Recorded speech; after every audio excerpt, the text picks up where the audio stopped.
جب وہ عمرہ کر کے آئے تو ان کے جو میزبان تھے انہوں نے کال کی کہ حضرت آپ گھر پہنچ گئے. انہوں نے کہا کہ میں گھر تو نہیں پہنچا, ابھی ناظم آباد کے مسافر خانے میں ہوں میں. اس نے کہا شاید کہیں اسٹے کیا ہوا ہوگا. اگلے دن کال کی, حضرت گھر پہنچ گئے آپ؟ کہتے ہیں میں ناظم آباد کے مسافر خانے میں ہوں. 3-4 دفعہ جب زیادہ ہو گیا اس نے کہا حضرت گھر کیوں نہیں جا رہے؟ انہوں نے کہا گھر تو بھائی قبر ہے,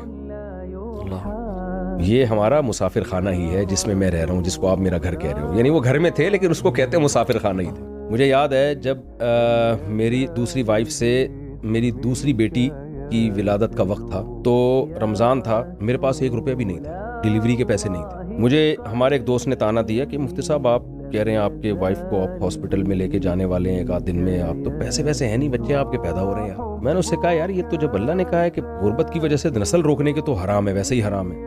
اللہ نے کہا نحن نرزقکم وایاہم, ہم تمہیں بھی روزی دیں گے ان کو بھی, تو میں کس بیس پہ روکوں؟ یعنی اس کا سارا جو آپ کی سٹوری کا کرکس یہ ہے کہ یار اللہ پہ توکل کرو, کچھ چیزیں اللہ کے لیے چھوڑ دو. توکل بھی کرو, محنت بھی کرو, خالی توکل کر کے بیٹھ جانا نہیں ہے. یہ تو پھر اگر میں وہاں امامت کو پھر بھی لات مار دیتا کہ نہیں بھی مجھے نہیں بھائی دین کی خدمت کا موقع بھی مل رہا ہے اور آپ کی ایک ذریعہ آمدن بھی ہو رہا ہے, تو پھر کیوں آپ پیچھے ہٹ رہے ہو؟ ڈاکٹر فضل علی ظہیر ہمارے گھر کے پاس ہی ہیں, الحمدللہ ہم ان سے استفادہ اٹھاتے رہتے ہیں. تو انہوں نے کہا کہ پتر 2 کام زندگی میں لازمی کرو, 2 ends پہ عمل کرو, ایک نیکی اور ایک نوٹ, تیسرا کام نہیں کرنا. السلام علیکم صاحب. وعلیکم السلام ورحمۃ اللہ. کیسے آپ؟ الحمدللہ, خیریت سے ہیں؟ اللہ کا شکر ہے. لاسٹ ٹائم آپ سے ملاقات کو ہوئے تقریباً کوئی 1.5-2 سال ہو گئے ہیں. جی جی جی جی. رمضان کیسے جا رہا ہے آپ کا؟ الحمدللہ الحمدللہ. تراویح ماشاء اللہ خود پڑھا رہے ہیں. جی جی جی جی. تو اللہ تعالیٰ آپ کو برکت دے اور جزائے خیر دے. آمین. عام طور پہ مولانا پھر درس تک رہ جاتے ہیں, تراویح خود نہیں پڑھاتے. میں درس بھی نہیں چھوڑتا الحمدللہ. جامعۃ الرشید سے میرا جو تعلق ہے, تدریس میں نے نہیں چھوڑی اب تک. تو وجہ اس کی ہے کہ جب آپ ٹیچنگ چھوڑ دیتے ہیں تو آپ کا علم کا لیول اسی دن سے ڈاؤن ہونا شروع ہو جاتا ہے. اور خاص طور پہ جو وائز اور خطیب لوگ ہیں نا, ان کا تعلق عوام سے زیادہ ہوتا ہے. تو اگر کتابوں سے تعلق ختم ہو گیا تو پھر تو وہ بالکل ہی عوامی ہو جاتے ہیں. بالکل صحیح ہے. اس لیے میں کسی قیمت پہ تدریس اور افتاء کا کام جو ہے, فتوے کا جو تحقیقی کام ہے, وہ نہیں الحمدللہ کبھی چھوڑتا. ہمارے بڑوں کی بھی نصیحت ہے کہ جتنے بھی مشہور ہو جاؤ, جتنے بھی سفر ہوں, ٹیچنگ اور افتاء یہ کبھی نہیں چھوڑنا. کافی مینٹل سٹریس والا کام ہے افتاء کا, اسپیشلی بہت زیادہ اسٹریس کا کام ہے. ہمیں تو حیرانگی ہوتی ہے آج کل جو اسکالرز آ کے بیٹھ کے ٹھک ٹھک ٹھک فتووں پہ فتوے دے دھڑن دھڑن نکال رہے ہوتے ہیں. بڑی حیرانگی کی بات ہے. میں نے پہلا فتویٰ لکھا تھا سن 2000 میں, جب میں فتویٰ سیکھ رہا تھا. صحیح. تو کتابوں کی دنیا اور ہوتی ہے, جب آدمی پریکٹیکل لائف میں آتا ہے تو پتہ چلتا ہے کہ تو ہمارے پاس ڈاک آتی تھی نا جامعۃ الرشید, ابھی بھی آتی ہے. ہمارے استاذ نے کہا اس کو حل کرو اس کو. تو میرے ہاتھ پاؤں پھول گئے تھے کہ یار یہ کیا جواب لکھوں اس سوال کا, میں اتنا مشکل. انہوں نے کہا تحقیق کرو. تحقیق کی, پھر اس کو استاذ نے کہا کہ یہ غلط ہے, اس کا یہ جواب ہے, اس کا جو 15-20 دن لگے تھے ایک سادہ 2 لائنوں کا جواب لکھنے میں. اللہ اکبر. تو آپ دیکھ لیں سعودی عرب میں بھی, ہر دنیا میں, ہر ملک میں مفتی کا بہت ٹف ہے. بالکل ایسے ہے. سعودی عرب میں مفتی کی ڈگری آسانی سے نہیں ملتی. بالکل بالکل. یہاں بھی جو صحیح ریلائبل ادارے ہیں, تو 11 سال اس طرح سے ہم نے کام کیا ہے فتوے کا, بڑے علماء کی نگرانی میں. اس کے بعد جا کے ہمارے استاذ نے مجھے اجازت دی تھی کہ آپ اپنی اسٹیمپ سے اب فتویٰ لکھ سکتے ہو. اس کے بعد بھی میں نے نہیں لکھا کہ ڈر لگتا تھا کہ یار کوئی غلط نہ ہو جائے. تو وہ میں نے پچھلے سال سے لکھنا شروع کیا اپنی اسٹیمپ کے ساتھ, کیونکہ اب اتنا زیادہ یعنی سوال آنے لگے کہ ہر سوال پہلے میں بھیجتا تھا جامعۃ الرشید ہی. اچھا. پوچھا مجھ سے گیا, لیکن میں کہتا تھا بھائی جواب میں نے لکھا تو ہے, لیکن میں وہاں سے اٹیسٹ کرواؤں گا, وہاں 2 سینئر مفتیوں کی رائے اس پہ متفق ہوگی تو جواب دوں گا, ورنہ نہیں. ابھی تو یوٹیوبرز فتاوا دے رہے ہیں. ابھی تو ہاں, اب تو ایسا ہو گیا ہے کہ تھوک میں فتاوا بن رہے ہیں. آتا, عربی پڑھنا نہیں آتی ہے, ترجمے غلط, یہ نہیں پتہ چلتا ان کو صحیح ترجمہ ہے غلط ترجمہ, پھینکے جا رہے ہیں بس دبا کے, بس کوئی پوچھنے والا نہیں ہے. اللہ المستعان. صاحب آپ نو ڈاؤٹ ہر انسان کی زندگی میں ایک فیز ہوتا ہے جس میں انسان کو کوئی نہیں جانتا, کلوز سرکل, مسجد کے جو لوگ نمازی جان رہے ہوتے ہیں. پھر ایک ٹائم آتا ہے اللہ تعالیٰ قبولیت دیتا ہے. یوتھ کلب میں بھی ہم نے بھی ایسا ایک سفر, میں تو کہوں سفر ہی کیا ایک طرح سے. یہ انگلش والا سفر ہے, اردو والا نہیں, کہ جس میں نا یہ فتنہ ہے. suffering from fever since last night والا سفر ہم نے رٹا لگا کے. تو فیم سے کیسے ٹیکل کرتے ہیں آپ, یعنی یا فیم سے بات کر لیں یا دنیا کی, جو جب فیم آتا ہے دنیا کھلتی ہے انسان کے اوپر. جی. لیکن الحمدللہ میں آپ کو دیکھ رہا ہوں کہ سیم اٹائر سب کچھ، تو یعنی کچھ اپنے اصول اپنے لیے طے کیے ہوئے ہیں یا کیا، یا مینٹورز ہیں جن کو آپ نے یہ کہا ہے کہ آپ مجھے کبھی بھی کسی کام سے روک سکتے ہیں تو میں رک جاؤں گا؟ کوئی اصول کیسے دنیا کی محبت یا زہد کا میرا سوال ہے کہ کیسے؟ دیکھیں مینٹور کا جو لفظ آپ نے یوز کیا نا، یہ سب سے امپورٹنٹ ہے. یس. وَفَوْقَ كُلِّ ذِي عِلْمٍ عَلِيمٍ، قرآن کہتا ہے ہر علم والے کے اوپر بھی ایک علم والا ہے. آج جو ہمارے نوجوان طبقہ جو مذہب میں تھوڑا آتا ہے، وہ سب اپنے آپ کو مختار کل اور خود مختار اور سمجھنے لگتے ہیں کہ ہم جیسا کوئی بھی نہیں. دیکھیں اللہ نے صحابہ کو کیا فرمایا کہ یعلمہم الکتاب و یزکیہم، نبی مینٹور ہیں صحابہ کے. بالکل صحیح. حالانکہ قرآن ان کی زبان میں تھا، بالکل، لیکن مینٹور کی ضرورت صحابہ کو تھی. نبی نے ان کا تزکیہ بھی کیا اور تعلیم بھی دی، سکھایا قرآن ان کو، حالانکہ ان کی زبان میں نازل ہوا. بالکل. تو اسی وقت سے صحابہ تابعین سے آج تک یہ سلسلہ چلا آ رہا ہے کہ کوئی بھی ایسا نہیں ہو سکتا کہ کسی مینٹور اور ٹیچر کے بغیر کہے کہ میں خود سے ایک چیز بن گیا ہوں. آپ کو تربیت کی بھی ضرورت ہے، صحیح نالج کی بھی ضرورت ہے. آپ کو ایسے شیخ و مرشد کی بھی ضرورت ہے جو آپ کو بات بات پہ کہتا رہے کہ آپ یہ غلط کر رہے ہو، اس کو ٹھیک کرو. تو ابن تیمیہ رحمہ اللہ نے لکھا ہے شیخ کی ضرورت اور اہمیت. جی. حالانکہ وہ تصوف کے کتنے خلاف تھے. بالکل. تو تصوف کی ٹرم میں پڑھنے کی ضرورت نہیں ہے ہمیں. جی جی. لیکن آپ کا کوئی مینٹور ہونا چاہیے، آپ کا کوئی مربی ہونا چاہیے. یہ سارے بابے غلط نہیں ہو سکتے کہ سارے ہی غلط ہیں اور دو چار لوگ ہی دنیا میں ٹھیک ہیں. تو انہی میں غلط بھی ہوں گے لیکن انہی میں صحیح بھی ہوں گے. تو اس لیے ہر نوجوان کو، چاہے وہ عالم ہو چاہے مفتی ہو، وہ دیکھے بھائی اگر آپ مفتی ہیں تو آپ سے بڑے بھی تو اور مفتی ہوں گے نا. اگر آپ نیک ہیں تو آپ سے بڑے بھی تو کچھ نیک لوگ ہوں گے. تو آپ اپنے آپ کو ان کے حوالے کریں. تو میں بھی پہلے حضرت مفتی رشید احمد صاحب رحمہ اللہ سے بیعت تھا. ان کے انتقال کے بعد جامعۃ رشید کے جو محتمم ہیں مفتی عبدالرحیم صاحب سے بیعت ہوں.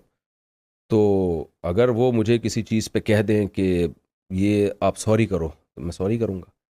ہاں، ناجائز چیز میں کسی کی اطاعت نہیں کرنی ہے. لوگ اکثر یہ کہتے ہیں اچھا یہ لوگ تو شیخ پرست اور پیر پرست ہوتے ہیں. بھائی پیر پرستی الگ چیز ہے، کسی کو مینٹور بنانا الگ چیز ہے. علم یہ مان لینا کہ اس کا علم مجھ سے زیادہ ہے لہذا اس کا تجربہ، اس کا تقویٰ، اس کے مشورے کو میں ویلیو دوں، یہ ایک الگ چیز ہے. کسی چیز میں ثابت ہو جائے کہ یہ ناجائز تھا تو پھر ہم نہیں مانتے. مفتی رشید احمد صاحب رحمہ اللہ میرے پیر و مرشد تھے. ان کے جو احسن الفتاوی ان کی کتاب ہے، اس میں ایک فتویٰ انہوں نے لکھا تھا تو ہم نے اس کے خلاف فتویٰ دیا. حالانکہ ہمارے پیر و مرشد تھے، ہمیں ثابت ہو گیا دلائل سے کہ یہ فتویٰ ان کا غلط ہے.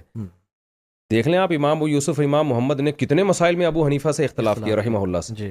کتنے مسائل میں اختلاف کیے.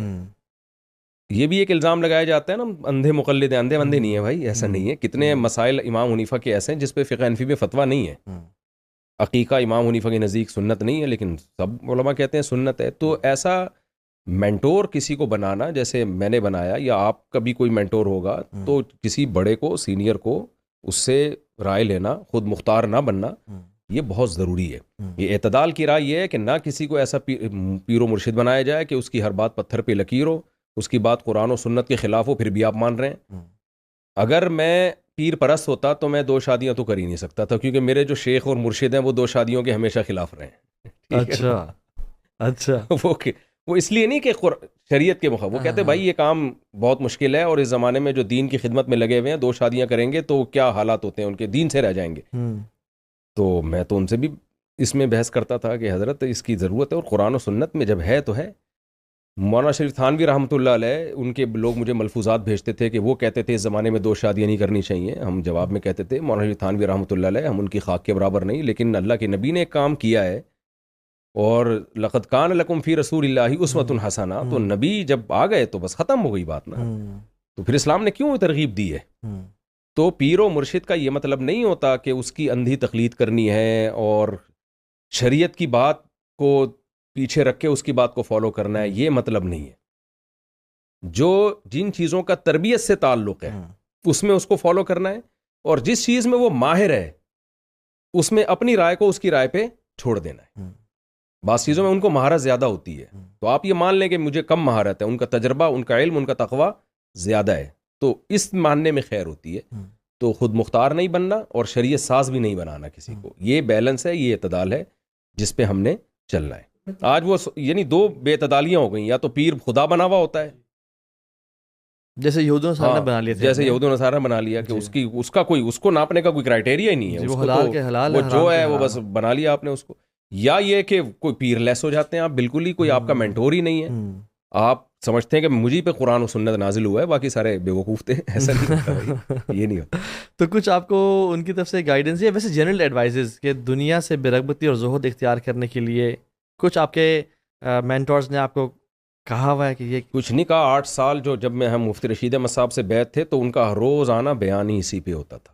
اچھا، دنیا مسافر خانہ ہے، دنیا مسافر خانہ. اتنا یہ کھوپڑی میں ڈال دیا تھا نا انہوں نے. اچھا. وہ تو جب ناظم آباد میں رہتے تھے نا، اکثر میں نے یہ واقعہ بیان میں سنایا کہ جب وہ عمرہ کر کے آئے تو ان کے جو میزبان تھے انہوں نے کال کی کہ حضرت آپ گھر پہنچ گئے. انہوں نے کہا کہ میں گھر تو نہیں پہنچا، ابھی ناظم آباد کے مسافر خانے میں ہوں میں نے کہا شاید کہیں اسٹے کیا ہوا ہوگا. اگلے دن کال کی، حضرت گھر پہنچ گئے آپ؟ کہتے ہیں میں ناظم آباد کے مسافر خانے میں ہوں. 3-4 دفعہ جب زیادہ ہو گیا اس نے کہا حضرت گھر کیوں نہیں جا رہے؟ انہوں نے کہا گھر تو بھائی قبر ہے. اللہ اکبر. یہ ہمارا مسافر خانہ ہی ہے جس میں میں رہ رہا ہوں، جس کو آپ میرا گھر کہہ رہے ہو. یعنی وہ گھر میں تھے لیکن اس کو کہتے ہیں مسافر خانہ ہی. تو ان میں یہ تقویٰ تھا، اور اہل اللہ میں یہ اسی طرح کی باتیں ہوتی ہیں کہ وہ دنیا کو مسافر خانہ سمجھتے ہیں. تربیت میں یہی تو ہوتی ہے، جب کسی سے انسان اصلاحی تعلق قائم کرتا ہے تو دنیا کا مسافر خانہ ہونا اس کے دل میں بیٹھے. حضرت فرماتے تھے مال رکھنا منع نہیں ہے. کتنے بڑے بڑے صحابہ ہیں جن کے پاس دولت تھی. حضرت سلیمان علیہ السلام تو اللہ کے محبوب پیغمبر، ایسی بے تحاشا دولت پہ سوار ہو، دولت کو اپنے اوپر سوار مت کرو. تو یہ پھر شہرت میں انسان اپنی اوقات بھول جاتا ہے، پیسہ آنے کے بعد انسان اپنی اوقات بھول جاتا ہے، دنیا پرست بن جاتا ہے. تو ہمارے شیخ حضرت مفتی رشید احمد صاحب یا ابھی جو حضرت مفتی عبدالرحیم صاحب ہیں، ان کے تو ہم نے یہی، جب بھی ان کے بیان میں بیٹھو تو یہی چیز ہمیں سننے کو ملتی ہے، بھئی یہ دنیا مسافر خانہ ہے، اس سے دل نہیں لگانا. یہ شہرت وہرت سب. میں حضرت مفتی تقی صاحب کی زیارت کے لیے گیا تھا چند مہینے پہلے، تو حضرت کی زیارت ہوئی. حضرت نے، اللہ حضرت کی عمر میں برکت دے، بہت عزت دی، محبت دی حضرت نے. تو حضرت نے یہی نصیحت کی کہ آپ مشہور ہو گئے ہیں تو اس شہرت سے خراب ہونے کا بڑا خطرہ ہوتا ہے. اب میں ان نصیحتوں پر عمل نہ کروں تو وہ میرا قصور ہے، لیکن ہمارے بڑے اللہ کا شکر ہے نظر رکھتے ہیں چھوٹوں پہ، اور وقتاً فوقتاً ڈانٹتے رہتے ہیں، سمجھاتے رہتے ہیں. باقی ہم نہ کریں تو پھر وہ تو ہمارا قصور ہے. لیکن کوئی بڑے ہونے چاہیے جو آپ کو ٹوکتے رہیں کہ یہ غلط ہو رہا ہے، یہ جو آپ کر رہے ہو یہ ٹھیک نہیں ہے. تو بگڑنے کا خطرہ شہرت کے بعد، دولت کے بعد ہی ہوتا ہے. غریب آدمی کے اور غیر مشہور آدمی کے بگڑنے کے چانس بہت کم ہوتے ہیں. تو مجھے بھی ڈر لگا رہتا ہے کہ بگڑ نہ جاؤں کہیں. بالکل، ویسے ڈر تو ہمیشہ ہی، ویسے میری تواضع گھر میں ہو جاتی ہے. آپ کے میں لوگوں سے کہتا ہوں جس کی 4 بیویاں ہیں نا، اس کے بگڑنے کا بہت ہی کم چانس ہے. قدرت کی طرف سے انتظام کر دیا اللہ نے، انتظام اللہ نے کر دیا ہے. آپ نے ماشاء اللہ ریبو بھی رکھی ہوئی ہے، اور تو اس حوالے سے یوتھ کو، یعنی مال کمانے کے حوالے سے یوتھ کے لیے کیا آپ کا میسج ہے کہ کیا کتنی جان مارے مال کمانے کے حوالے سے، اور جنرلی آپ کیا ایڈوائز کرتے ہیں؟ دیکھیں ریبو تو میں نے رکھی ہے، میری ضرورت ہے نا. گارڈ کے لیے رکشے میں بٹھا کے تو گارڈ کو نہیں لے جا سکتا. جب مولانا عادل شہید ہوئے، کافی تھریٹس تھیں. 2014 میں بہت سارے علماء شہید ہوئے تھے. تھانے سے رپورٹیں آتی تھیں، تھانے والے بتاتے تھے بھئی آپ کے بارے میں بھی بہت خطرہ ہے، CID کی رپورٹ یا ISI کی رپورٹس، بھئی آپ کے بارے میں بھی بہت خطرہ ہے، آپ حفاظت کریں. بعض علماء کہہ رہے تھے آپ باہر چلے جائیں، کیونکہ یعنی جو مجھ سے بھی کم مشہور تھے وہ شہید ہو گئے تھے. مولانا اسلم شیخوپوری تو خیر بڑے مشہور تھے، وہ شہید ہوئے. مفتی عتیق الرحمان شہید ہوئے. ادھر قریب میں ہماری مسجد میں ایک امام تھے، کوئی جانتا بھی نہیں تھا، وہ بھی شہید ہو گئے. تو پھر میری ریکی بہت ہو رہی تھی. مجھے صاف پتہ چلتا تھا کہ یہ برقعے میں خواتین جو آ رہی ہیں گھر کے باہر گھنٹہ گھنٹہ بیٹھ رہی ہیں، ریکارڈنگ کر رہی ہیں آنے جانے کی، وہ دیکھ رہی ہیں ایکٹیویٹیز. پھر ہم دیکھتے تھے کچھ بھکارانیں آ کے بیٹھتی تھیں 6-6 7-7 گھنٹے. اچھا. ہم نے تعاقب کیا، پتہ چلا ان کو تو بڑی گاڑی آتی ہے لے کے جاتی ہے ان کو. اچھا. ریکی مجھے صاف پتہ چل رہا تھا کہ میرا تعاقب ہو رہا ہے. تو ان دنوں میں کیا کرتا، میں کیسے حفاظت کرتا؟ تو میں نے اس طرح سے حفاظت شروع کر دی کہ بھائی میری ایکٹیویٹی کا کسی کو پتہ ہی نہ چلے. ٹھیک ہے. بہت سے لوگوں نے کہا گارڈ رکھیں. میں نے کہا یار میں نہیں سنبھال پاؤں گا گارڈوں کو، ہر وقت سر پہ رہیں گے، میری زندگی خراب ہو جائے گی.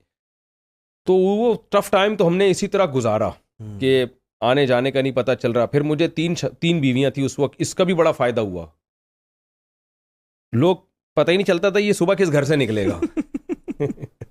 اس سے بھی لوگ بہت کنفیوز ہوتے تھے نا. اچھا. تو اس کا بھی مجھے فائدہ ہوا. اچھا. اس کے بعد حالات کچھ بہتر ہو گئے. پھر دوبارہ مولانا عادل جب شہید ہوئے ہیں تو ان کے دور میں حالات دوبارہ خراب ہوئے.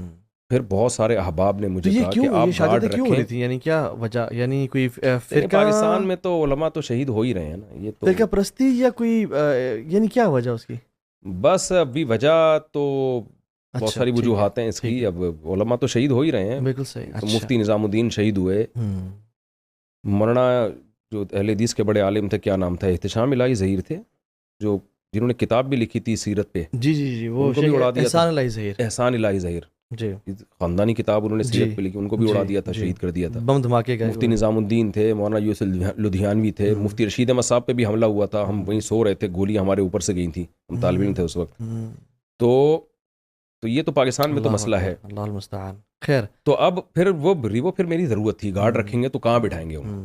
تو پھر ہم نے اسلامک بینک سے ہم نے قسطوں پہ انتظام کیا. لیکن اس پہ بھی لوگ اعتراض کر رہے ہوتے ہیں, وہ سب ریووں میں گھوم رہے ہیں, تو کیا کریں. گھومنے تو میں چاہتا ہوں یوتھ کے لیے, یوتھ پیسے کو کیسے دیکھے, مال کمانے کو کیسے دیکھے, اور کتنا ٹائم اس میں لگائے اور کتنا ٹائم آخرت کے لیے, یعنی اسے کیا. مال کمانا تو بہت ضروری ہے. دیکھیں ہم لوگ کہتے ہیں نا پاکستان کو غربت سے نکالو, تو پاکستانی قوم غربت سے نکلے گی تو ملک بھی غربت سے نکلے گا. اور نبی صلی اللہ علیہ وسلم کی صحیح حدیث ہے, المؤمن القوی احب الی اللہ من المؤمن الضعیف. طاقتور مومن اللہ کو کمزور مومن سے زیادہ محبوب ہے. تو طاقت سے جسمانی طاقت ہی نہیں ہے, دلالت النص سے پتہ چلتا ہے کہ اس میں اکنامیکلی مضبوط ہونا بھی. میں اکثر لوگوں کو بتاتا ہوں, دیکھو نبی کے پاس ایک صحابی آئے سوال کرنے کے لیے, آپ نے ان کو کلہاڑی دی اور کہا کہ جنگل سے لکڑیاں لے کے آؤ, کاٹو اور بیچو. تو ایک صحابی کا بھکاری بننا نبی نے پسند نہیں کیا. پوری قوم کا بھکاری بننا یہ, اور پورے ایک اسلامی کنٹری کا بھکاری بننا پیغمبر کیسے پسند کریں گے. تو ہم نے بھکاری نہیں بننا, ہم نے کھلانے والا بننا ہے, کھانے والا نہیں بننا. اس کے لیے محنت کرنی پڑے گی, کمانا پڑے گا, زور لگانا پڑے گا, سستی کو ختم کرنا پڑے گا. اسلام میں جو غربت کے فضائل ہیں وہ غربت ہے جو اللہ کی طرف سے ہو. وہ غربت نہیں ہے جس میں ہم مبتلا ہیں, سستی, کاہلی, کچھ بھی نہیں کرتے اور بیٹھ کے وظیفوں میں. پھر مجھے لوگ کہہ رہے ہوتے ہیں کہ مجھے کسی نے یہ وظیفہ بتایا رزق کمانے کا. میں کہتا ہوں بھائی تو 2 گھنٹے اس وظیفے میں لگا سکتا ہے, محنت نہیں کر سکتا اتنی کاروبار میں. دعا مانگو رات کے آخری حصے میں اللہ سے اٹھ کے, تو وہ جو سنت سے ثابت ہے وہ عمل کرو. تو قوم کو, نوجوانوں کو پیسہ تو کمانا ہے, ورنہ نہ دین کے رہیں گے نہ دنیا کے رہیں گے. ہاں بات یہی ہے کہ پیسے دل میں محبت نہ آئے, ہوس نہ آئے. اس کے لیے میں 2 حدیثیں آپ کے سامنے پیش کرتا ہوں, اس سے پتہ چل جائے گا اسلام چاہتا کیا ہے. دیکھیں ایک حدیث میں آتا ہے کہ ایک صحابی درخت لگا رہے تھے. آپ نے سنی ہوگی, نبی صلی اللہ علیہ وسلم نے فرمایا کہ حدیث کا مفہوم ہے کہ ہو سکتا ہے تمہاری عمر اس درخت سے کم ہو. یعنی اتنی لمبی لمبی امیدیں, یہ درخت 5 سال کے بعد 10 سال کے بعد پھل دے گا. وہی ہے آگاہ اپنی موت سے کوئی بشر نہیں, سامان 100 برس کا, پل کی خبر نہیں ہے.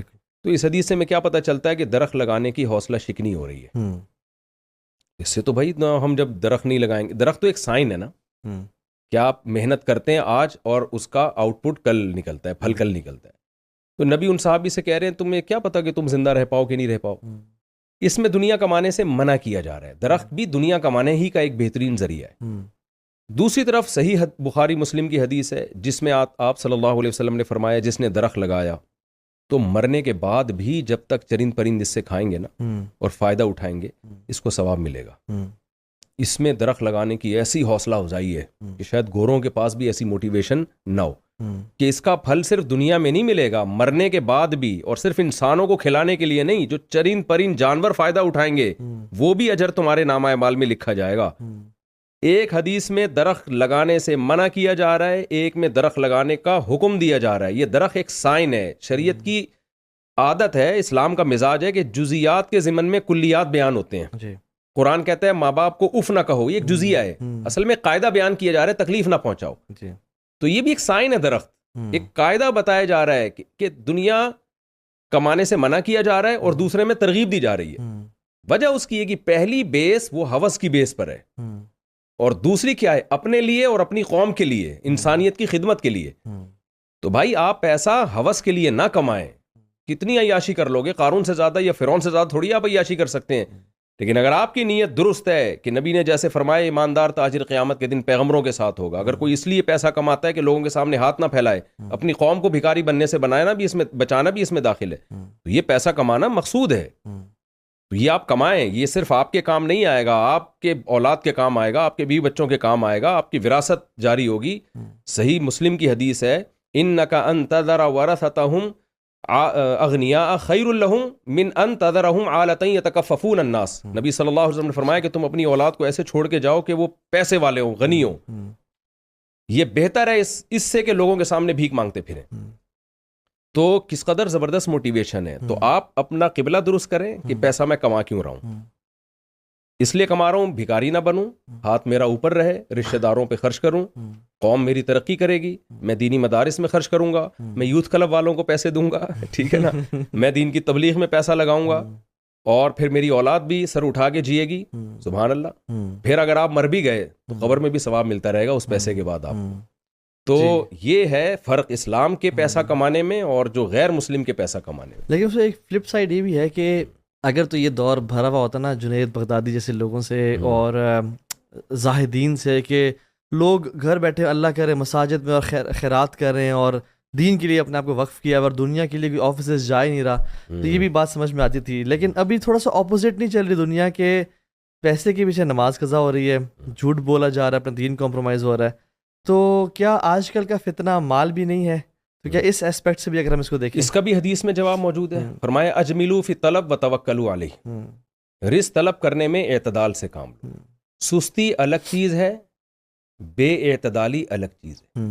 دیکھیں ایک آدمی یوں سست طریقے سے چل رہا ہے، یہ سستی ہے، اور ایک ہے چلنے کے بجائے دوڑ رہا ہے، تو وہ بے اعتدالی ہے۔ بھائی جو کام چل کے ہو سکتا ہے اس کو دوڑ کے کیوں کر رہے ہو؟ تو اسی اعتدال کا نام اسلام ہے۔ وَكَذَلِكَ جَعَلْنَاكُمْ أُمَّةً وَسَطًا، ہم نے معتدل امت بنائے۔ تو میں جو کہہ رہا ہوں کہ نوجوانوں کو ترغیب دیں کہ بھائی پیسہ کمائیں، دولت کمائیں، سستی چھوڑ دیں، لیکن یعنی کتنی محنت کمانی کتنی ہے اس کی تو کوئی حد نہیں ہے۔ آپ کھربوں روپے کما لو، بہت اچھی بات ہے، لیکن اس کمانے کے لیے محنت کتنی کرنی ہے، اس کا حدیث میں آتا ہے کہ اجملوا فی الطلب، طلب کرنے میں، دولت کمانے میں اعتدال۔ اعتدال کی ڈیفینیشن کیا ہے؟ اپنی صحت کو دیکھنا ہے، بلکہ سب سے پہلے تو فرائض واجبات دیکھنے۔ بالکل، اگر آپ کے فرائض واجبات ہی قضا ہو رہے ہیں، رجال اللہ تلہیہم تجارۃ ولا بیع عن ذکر اللہ، قرآن یہ نہیں کہتا کہ ایمان والے تجارت ہی نہیں کرتے، قرآن کہتا ہے ان کو تجارت نماز سے غافل نہیں کرتی ہے، نماز کے وقت میں نماز، آپ کی تکبیر اولیٰ فوت نہیں ہونی چاہیے، آپ کے رمضان کا روزہ قضا نہیں ہونا چاہیے۔ یہ تو اللہ کے حقوق ہیں جو دولت کمانے میں آپ کو جن کو سامنے رکھنا ہے۔ پھر رشتہ داروں کے حقوق، کتنے لوگ ہیں صبح سے لے کے رات تک جو ہے وہ پیسہ کمانے میں لگے ہوئے ہوتے ہیں، نہ بیوی کو ٹائم دے پا رہے ہیں، نہ بچوں کو ٹائم دے پا رہے ہیں۔ ایسی تو عبادت ناجائز ہے، ایسی تو عبادت ناجائز ہے۔ ایک صحابی ساری رات تہجد پڑھتے تھے، وہ آپ نے سنی ہوگی، مشہور حدیث ہے، صحیح حدیث ہے، ان کی شادی ہوئی، پوری رات تہجد میں لگا رہے ہیں۔ بیگم صاحبہ ان کی جو صحابیہ تھیں، وہ زوجہ تھیں، وہ نبی کے پاس گئیں اور کہنے لگی یا رسول اللہ ان کو تو ہم میں کوئی رغبت ہی نہیں ہے۔ تو نبی نے پھر ان کو تنبیہ کی کہ بھئی تمہاری جان کا بھی تم پہ حق ہے، تمہاری زوجہ کا بھی حق ہے، اولاد کا بھی، اور یہ سب کا۔ تو جب عبادت میں اتنا غلو کرنے کی اجازت نہیں ہے کہ آپ کے جو رشتے ہیں وہ خراب ہونا شروع ہو جائیں، دولت کمانے کے لیے اتنا زیادہ اپنے آپ کو مصروف کر دینا کہ آپ بیوی بچوں کو ٹائم نہیں دے رہے ہو، آپ کی جو دیگر ایکٹیویٹیز ہیں جو صحت سے ریلیٹڈ ہیں وہ خراب ہو رہی ہیں۔ میں نے ایسے لوگوں کو دیکھا ہے، وہ ہر وقت پیسہ، پھر ان کی نیندیں اڑ گئیں، نیند کی گولیاں کھا رہے ہوتے ہیں۔ تو یہ بے اعتدالی ہے جس کی شریعت اجازت نہیں دیتی۔ اور پھر ایسے موقع پہ نبی نے فرمایا کہ جب تمہارے ذہن میں یہ سوال آئے نا کہ یار ہم اتنی زیادہ محنت نہیں کریں گے تو پیسہ کیسے آئے گا، فرمایا وتوکلوا علیہ، حدیث کا اگلے الفاظ، پھر اس میں اللہ پہ توکل کرنا ہے۔ بالکل، محنت پراپر کرنی ہے، محنت کیے بغیر توکل نہیں کرنا۔ محنت پراپر کرنی ہے، لیکن صحت کا خیال کر کے، بیوی بچوں کا خیال کر کے، فرائض واجبات کا خیال کر کے۔ پھر جب شیطان وسوسہ ڈالے گا کہ میں ترقی میں پیچھے نہ رہ جاؤں، تو اب یہ موقع ہے توکل کرنے کا۔ بھائی کھلانے رزق ہاتھ میں اللہ کے ہے، میری محنت سے نہیں ہوگا، ہوگا کس سے؟ اللہ سے ہوگا۔ تو رب نے یعنی ٹینکی جو ہے نا وہ رزق کی بھر دی ہوئی ہے، جب ایک ٹوٹی لگائیں یا 5 ٹوٹیاں لگائیں، پانی اتنا ہی نکلنا ہے۔ جی بالکل۔ تو آپ جو جاب کریں، جو کام کریں، اگر مسئلہ ہمارا یہ ہے کہ اگر ایک فار ایگزامپل مثال دیتا ہوں، تو ایک بندہ 9 to 5 جاب کر رہا ہے، اور اس کی فیملی سفر کر رہی ہے, وہ بچوں کو ٹائم نہیں دے رہا, ہیلتھ کو ٹائم نہیں دے رہا, اور باس اس پہ ترس کھاتے ہوئے کہتا ہے کہ یار بات سن, جی میں سیم پیکیج دے رہا ہوں, سیم سب کچھ لے لے, بٹ 9 to 1 جاب کر لے, ایک کے بس گھر چلا جا کر. ہمارے یہاں مسئلہ یہ ہے کہ وہ 1 to 5 بھی جاب ڈھونڈے گا, 1 بجے سے 5 بجے تک ایک سیکنڈ جاب ڈھونڈے گا. یہ ہوس ہے دنیا, یہ ہوس ہے, منع کیا ہے, اور یہ ختم نہیں ہو رہی لوگوں میں. اوور ٹائم لگا لگا کے آدھے ہو گئے ہیں, آدھے ہو چکے ہیں. چھوڑو یار, بالکل جو پہلے مل رہا تھا آپ کو وہی مل رہا ہے. جی ہاں, اب آپ بیوی بچوں کو ٹائم دو, کچھ دین کو ٹائم دو, کچھ اپنے آپ کو ٹائم دینا, تھوڑا مرغیاں پالیں. آپ کی مرغیاں یہاں پہ تھیں, میں دیکھ نہیں رہا وہ کدھر گئی. کمیٹی والوں نے بولا یہاں سے ہٹا دو, اچھا وہ مور وغیرہ بھی چلے گئے, وہ کہیں اور شفٹ کر دیں, کہیں اور شفٹ کر دیں ہیں. الحمدللہ ان کے بغیر, مرغیوں کے بغیر نہیں رہ سکتے, لائف نہیں ہے. آپ کو صاحب لگتا ہے کہ پاکستانی مردوں کی یا سب کانٹیننٹ کے مردوں کی اتنی تربیت ہو چکی ہے کہ وہ بغیر کسی مینٹورشپ کے یا پڑھے تربیت کے بغیر دوسری شادی کر لیں, تیسری چوتھی کر لیں؟ کیا تربیت کے حوالے سے آپ کو لگتا ہے کہ, کیونکہ میں نے بہت سارے کیسز دیکھے ہیں, ویسے میں آپ کو پرسنل بتا دوں, میں بڑا ہی یعنی آئی ایم سپورٹنگ پولیگمی اور چار, لیکن شادی کی جب پہلی وائف نے بہت زیادہ ریٹیلیٹ کیا, 2 سال بعد پہلی بیگم کو چھوڑ دیا, اور کسی اور کی تھی کسی اچھی, یعنی کسی ایسی سے جس کے باپ نہیں ہے, ٹھیک ہے, یتیم کو پریفر کیا, بیوہ کو پریفر کیا تھا, یا پھر ایسے مسائل کے پہلی بیوی کو بالکل ایسے کر دیا جیسے متعلق ختم ہو چکی ہے, مر چکا ہوں تمہارے لیے میں, اور جو اپنی نئی محبوب ہے اس کو ٹائم دینا. تو آپ تو ماشاء اللہ دیندار ہیں, آپ نے سب پڑھا ہوا ہے, آپ کے لیے تو بڑا اچھا ایکسپیرینس جا رہا ہے. کیا لوگوں کی اتنی تربیت ہوئی ہے کہ وہ نہیں ہوئی بھی ہے؟ حقیقت یہی ہے. اور میرے سامنے دوسری شادی کے جو کیس آئے ہیں, چند کو چھوڑ کر زیادہ تر نے عدل نہیں کیا.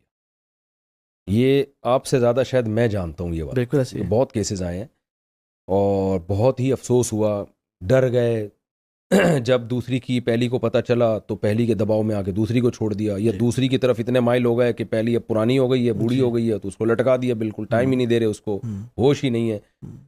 تو یہ واقعات اتنے شاید آپ کے پاس نہیں ہیں جتنے میرے پاس.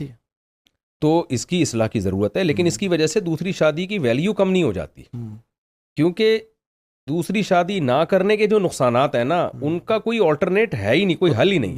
یہ ایسے ہی ہے جیسے کسی سوسائٹی میں ایک بیوی کے لوگ حقوق نہ ادا کر رہے ہوں, تو ہم یہ تھوڑی کہیں گے ایک شادی بھی چھوڑ دو. بالکل, تو وہ تو کرنی ہے. لیکن یہ اس کا حل علماء کو چاہیے, مجھے بھی چاہیے کہ میں اس بات کو بہت زیادہ اچھالوں, بہت زیادہ میں اس کو بیان کروں بار بار کہ انسان کے بچے بن کے کرو 2 شادیاں, ذمہ داری نبھاؤ اپنی, اس کو عیاشی کا ذریعہ مت بناؤ. اور یہ مرد نہیں کرتے, اور اس کی وجہ یہ ہے کہ طاہا جلیل جیسے لوگ نہیں کرتے 2 شادیاں. تو یہ آڑے ترچے لوگ کرتے ہیں, ان کو پھر رشتے بھی مل جاتے ہیں. جو اچھے لوگ جب سوسائٹی میں نہیں کریں گے, لڑکیوں نے بیوی تو بننا ہے نا کسی کی, وہ زنا کی طرف تو نہیں جا سکتی, ان کو مالی کفالت بھی چاہیے, ان کو عورت کی فطرت ہے, اس کو ہسبینڈ چاہیے بھائی. نہیں ملے گا تو یا تو وہ کسی غیر کفو اور اپنے غیر جوڑ کے آدمی سے کر لے گی, 8ویں کی کلاس سے بھاگے ہوئے سے کر لے گی, یا پھر یہ کہ وہ ساری زندگی بغیر شوہر کے گزارے گی. تو جب آپ جیسے نیک لوگ جب 2-2 3-3 شادیاں کریں گے, یوتھ کلب والے کریں گے, تو پھر یہ انشاءاللہ یہ مسائل نہیں ہوں. میرے گھر سے اتنی بد دعائیں آپ کو آ رہی ہوں گی نا. مجھے اتنی بد دعائیں خواتین کی لگ چکی ہیں, مرنا ہوتا اب تک مر چکا ہوں. میرا جو امیون سسٹم ہے نا, بد دعا میں بہت ڈیولپ ہو چکا ہے وہ. اللہ اکبر. تو یعنی آپ کہہ رہے ہیں کہ تربیت کی ضرورت ہے 100% ہے, اور تربیت میں یہی ہے کہ سب سے بڑے بھائی حوصلہ پیدا کریں آپ. یہ ایسا نہیں کہ ادھر آتے ہیں نا شادی کر کے میرے پاس ہی آ رہے ہوتے ہیں پھر کہ یہ ہو گیا اور یوں ہو گیا. اور ایک آدمی نے کہا کہ بھئی میں نے شادی کی ہے, اب میں دوسری کو چھوڑ رہا ہوں, میرے اتنا دماغی دباؤ ہے. میں نے کہا آدمی بنو یار, مرد کے بچے بنو, تم کیا کر رہے ہو.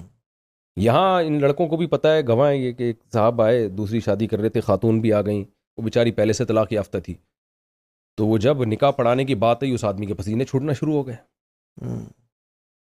تو میں نے کہا یار آپ کیا, آپ میں حوصلہ نہیں؟ کہہ رہے ایک میں ٹھہر جائیں, ابھی میں تھوڑا سا پانی وانی پی لوں. 7-8 مہینے پرانا واقعہ ہے نا میرا خیال ہے یہ. تو میں نے پانی وانی پلایا, ریلیکس. میں نے کہا آرام سے, کیا ہوا؟ پھر کہہ رہے مصعب میں یہ صحیح کرنے جا رہا ہوں نا, غلط تو نہیں کر رہا. مجھے لگا یار یہ تیرے بس کا نہیں ہے. تو اس لڑکی کو پہلے طلاق ہو چکی ہے, پھر یہ دوبارہ اس کو چھوڑے گا. میں نے اس خاتون سے کہا, میں نے کہا اس آدمی میں دم نہیں ہے, یہ آپ کو کے ساتھ کھیلے گا. اب وہ بیچاری ظاہر ہے اتنی لڑکیوں کو رشتے نہیں مل رہے, ایک تے امید ہوئی ہے, اسی کے آفس میں کام کرتی تھی وہ. کہہ رہی مصعب کوئی رشتہ نہیں ہے, اب میں کیا کروں, یہ 6 مہینے سے مجھے لارے رپے دیے ہوئے ہیں, اب اس کی حالت یہ ہو گئی. میں نے کہا آپ نہیں کریں, آپ اکیلی بیٹھے رہیں, بغیر شوہر کے یہ نہیں. وہ خاتون نے کہا نہیں مجھے اس نے پہلے بھی 2-3 دفعہ اس طرح یہ کر چکا ہے اینڈ شادی کے وقت میں پھر یہ ڈر جاتا ہے. تو میں پھر اس کو الگ لے کر گیا. میں نے کہا تجھ سے نہیں ہو پائے گا. صحیح. کہہ رہے نہیں آپ نکاح پڑھا دیں. میں نے کہا دیکھو مرد کے بچے بنو, اگر پڑھنا ہے نا تو یہ کیفیت ٹھیک نہیں ہے. بولو ایسی کی تیسی دیکھیں گے یار کیا ہوتا ہے. لیکن وہ پھر وہ اس کے میں نے منع کر دیا. میں نے لڑکوں سے بولا اس خاتون کو جا کے بولو کہ میں نہیں پڑھاؤں گا یہ نکاح. اچھا, یہ آپ کو برباد کرے گا. یہ تو ایسے بہت سارے ہیں. کچھ اس وقت تو بڑے شیر بنے ہوئے ہوتے ہیں, شادی کے بعد پھر وہ گیدڑ بن جاتے ہیں. تو میں ان لوگوں سے کہتا ہوں جو دوسری کر رہے ہیں کیا ہو جائے گا بھائی. زیادہ سے زیادہ ایکسٹریم لیول پہ جا کے سوچو آخری کیا ہو جائے گا. مر جاؤ گے نا زیادہ سے زیادہ, تو کوئی بات نہیں یار مر جاؤ. میں نے جب کی تھی نا تو مجھے یہ تھا کہ 6 مہینے کی جیل ہو جائے گی مجھے. اچھا, تو میں ذہنی طور پہ تیار تھا. واقعی میں؟ ہاں بھائی سسرال کیس کر سکتا ہے نا پاکستان میں. اچھا, کہ انہوں نے ہماری پرمیشن کے بغیر کی 6 مہینے جیل. تو میں نے کہا ٹھیک ہے کوئی بات نہیں, اگر 6 مہینے جیل ہوتی ہے تو میں جاؤں گا قرآن اور پکا کر لوں گا 6 مہینوں میں. تو جب نکل کے آؤں گا تو پھر تیسری کروں گا, تو پھر 6 مہینے کے لیے اندر چلے جاؤں گا. تو اگر 6 مہینے جا کے 4 ہو جاتی ہیں تو مجھے قبول ہے. تو میں مینٹلی, اور مجھے لڑکوں کو پتہ ہے جو میرے دوست ہیں, مجھے دھمکیاں یہاں تک بھی آئی تھیں کہ کسی نے کہا جان سے مار دیں گے. اور یعنی جب میں نے 2 شادیاں کی دوسری کی تھی نا تو مجھ پہ ایسے نہیں تھا کہ میں لڈو کھا کے, مجھ پہ دباؤ یہ تھا کہ چھوڑو دوسری کو. اچھا, تو کیونکہ رواج نہیں تھا, ان کا بھی قصور نہیں تھا. اصلی کوئی بھی ہوتا ان کی جگہ یہی کرتا, کیونکہ ایک چیز سوسائٹی میں تھی نہیں نا, تو ان کو بھی عجیب سا لگا یار یہ کیسے ہو گیا. تو بعض لوگوں نے مجھ پہ دباؤ ڈالا کہ یار آپ کیوں, آپ کے یعنی آپ رل جاؤ گے سوسائٹی میں, اور قتل تک کی دھمکیاں آ رہی ہیں.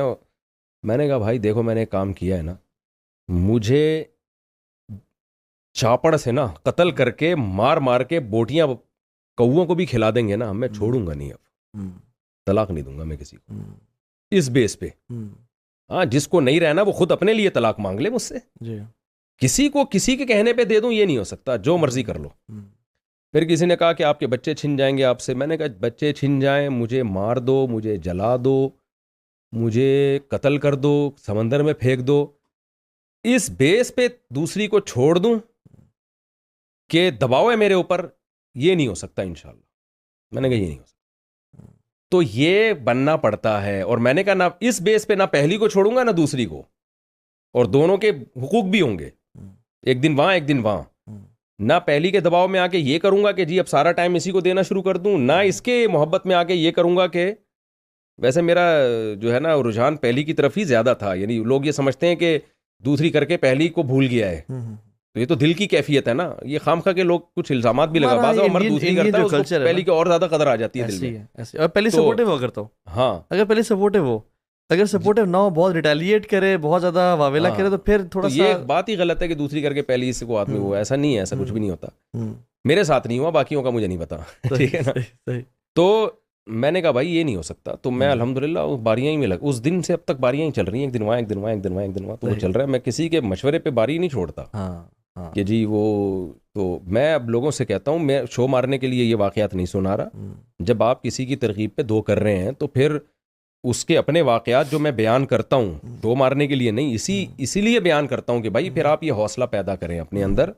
آپ کا سسرال آپ کو دھمکیاں دیں, آپ کی ایسی کی تیسی کر دیں, آپ ان کو دھمکیاں نہ دیں, لیکن آپ بولیں بھائی یہ اب چھوڑوں گا نہیں. آپ کے کہنے پر دوسری کو نہیں چھوڑوں گا, دوسری کے کہنے پہ پہلی کو نہیں چھوڑوں گا, اور دونوں کے ساتھ برابری ہوگی ایسی کی تیسی. جس نے جو اکھاڑنا ہے اکھاڑ لے, کیس کرنا ہے کیس کر دو, جان سے مارنا ہے جان سے مار دو. تو شہادت کے لیے پہلے سے آپ تیار رہیں. ہم تیار تھے تو ہو گیا, اور جو ڈر گیا وہ گیا. انڈین انفلوئنس بہت زیادہ ہے اصل میں نا. خواتین یہ ایک فیلنگ ہے ہمارے پاکستان میں کہ یہ دوسری اس لیے کر رہا ہے کیونکہ پہلی اس کو پوری نہیں پڑی, یہ پہلی سے خوش نہیں سکی. حالانکہ یہ بڑا غلط کانسیپٹ ہے. میں جب دوسری شادی کے لیے پیغام لے کے جاتا تھا, لوگ مجھ سے پوچھتے تھے آپ کی پہلی میں کیا خرابی ہے, کہ تو کوئی خرابی نہیں, ہماری زندگی بہت اچھی گزر رہی ہے. لوگ کہتے ہیں پھر کیوں کر رہے ہو. میں میری مرضی پہلے ایکسپیرینس اتنا اچھا رہا ہے تو دوسرے ایکسپیرینس کرتے ہیں. یہ بھی ایک غلط بات ہے. اچھا ہوا آپ نے توجہ دلا دی. دوسری شادی کے لیے پہلی کو ذلیل کر رہے ہوتے ہیں.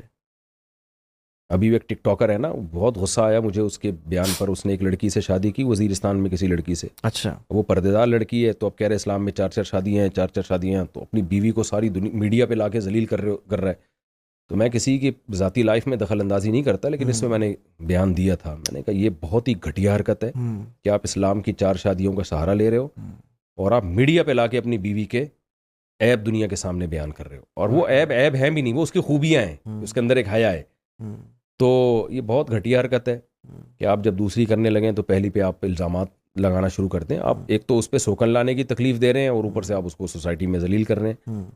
تو یہ اگر وہ بری تھی تو چھوڑ دیتے بھائی اس کو, سوکن کیوں لے کر آ رہے اس کے اوپر. ایک اور چیلنج بھی ہے صاحب, میں سمجھتا ہوں کہ تھوڑا سا انالیسز ہے میرا.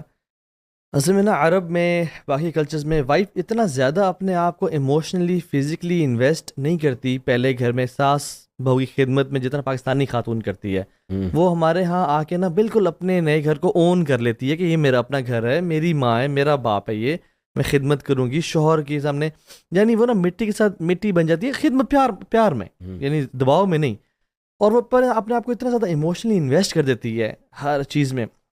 پھر وہ جب مرد ایسا ڈیسیجن لینا, پھر سمجھتی ہے اس نے میرے ساتھ نا پوری نہیں کی, اس نے مجھے دھوکہ دیا ہے. شاید وہ بھی احسان کر رہی ہوتی ہے نیکسٹ لیول پہ جا کے, اور وہ شاید اس معاملے میں بھی احسان ایکسپیکٹ کر رہی ہوتی ہے. دیکھیں اس کو اس احسان کا بدلہ ملتا ہے, اس خدمت کا بدلہ ملتا ہے. میں نے دیکھا ہے جو لڑکیاں سسرال میں ساس سسر کی خدمت کرتی ہیں, جب ان پہ سوکن آتی ہے تو وہ سسرال اس بہو کو فیور دے رہا ہوتا ہے, نو ڈاؤٹ, اپنے بیٹوں کو فیور نہیں دیتا. بالکل ایسے ہی ہے. تو اس کا بدلہ اس کو ملتا ہے. اکثر یہی وجہ ہے کہ دوسری شادی کر کے لوگ الگ رکھ رہے ہوتے ہیں, اس کو اس گھر میں ایڈجسٹ نہیں کرتے. تو ٹھیک ہے, یہ بھی صحیح ہے, ہمیں اس پہ کوئی اعتراض نہیں ہے کہ جس نے خدمت کی آپ کے ماں باپ کی وہ اب یہاں رہے گی, وہ اس کو زیادہ جو جائز حد تک پروٹوکول ہے وہ مل جائے, دوسری کو آپ الگ گھر لے کے دیں. لیکن بیگم کو ڈس اپوائنٹمنٹ اپنے ہسبینڈ سے ہوتی ہے کہ تم نے, ہاں, اس کو بے وفائی نہ سمجھا جائے.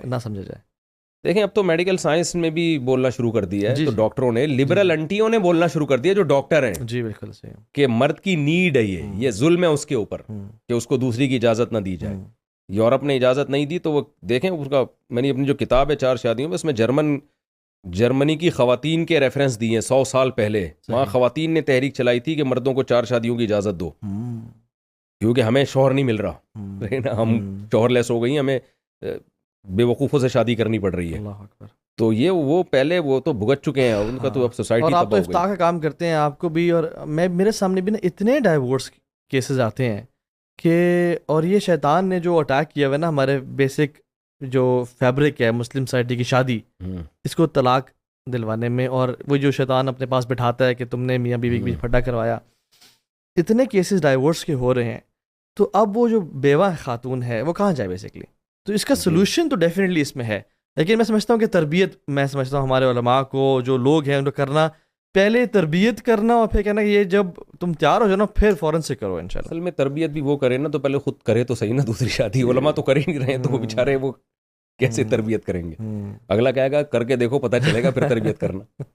تو میں اس لیے کانفیڈنٹلی بول لیتا ہوں کہ میں نے یہ چلائی تھی 2003 میں.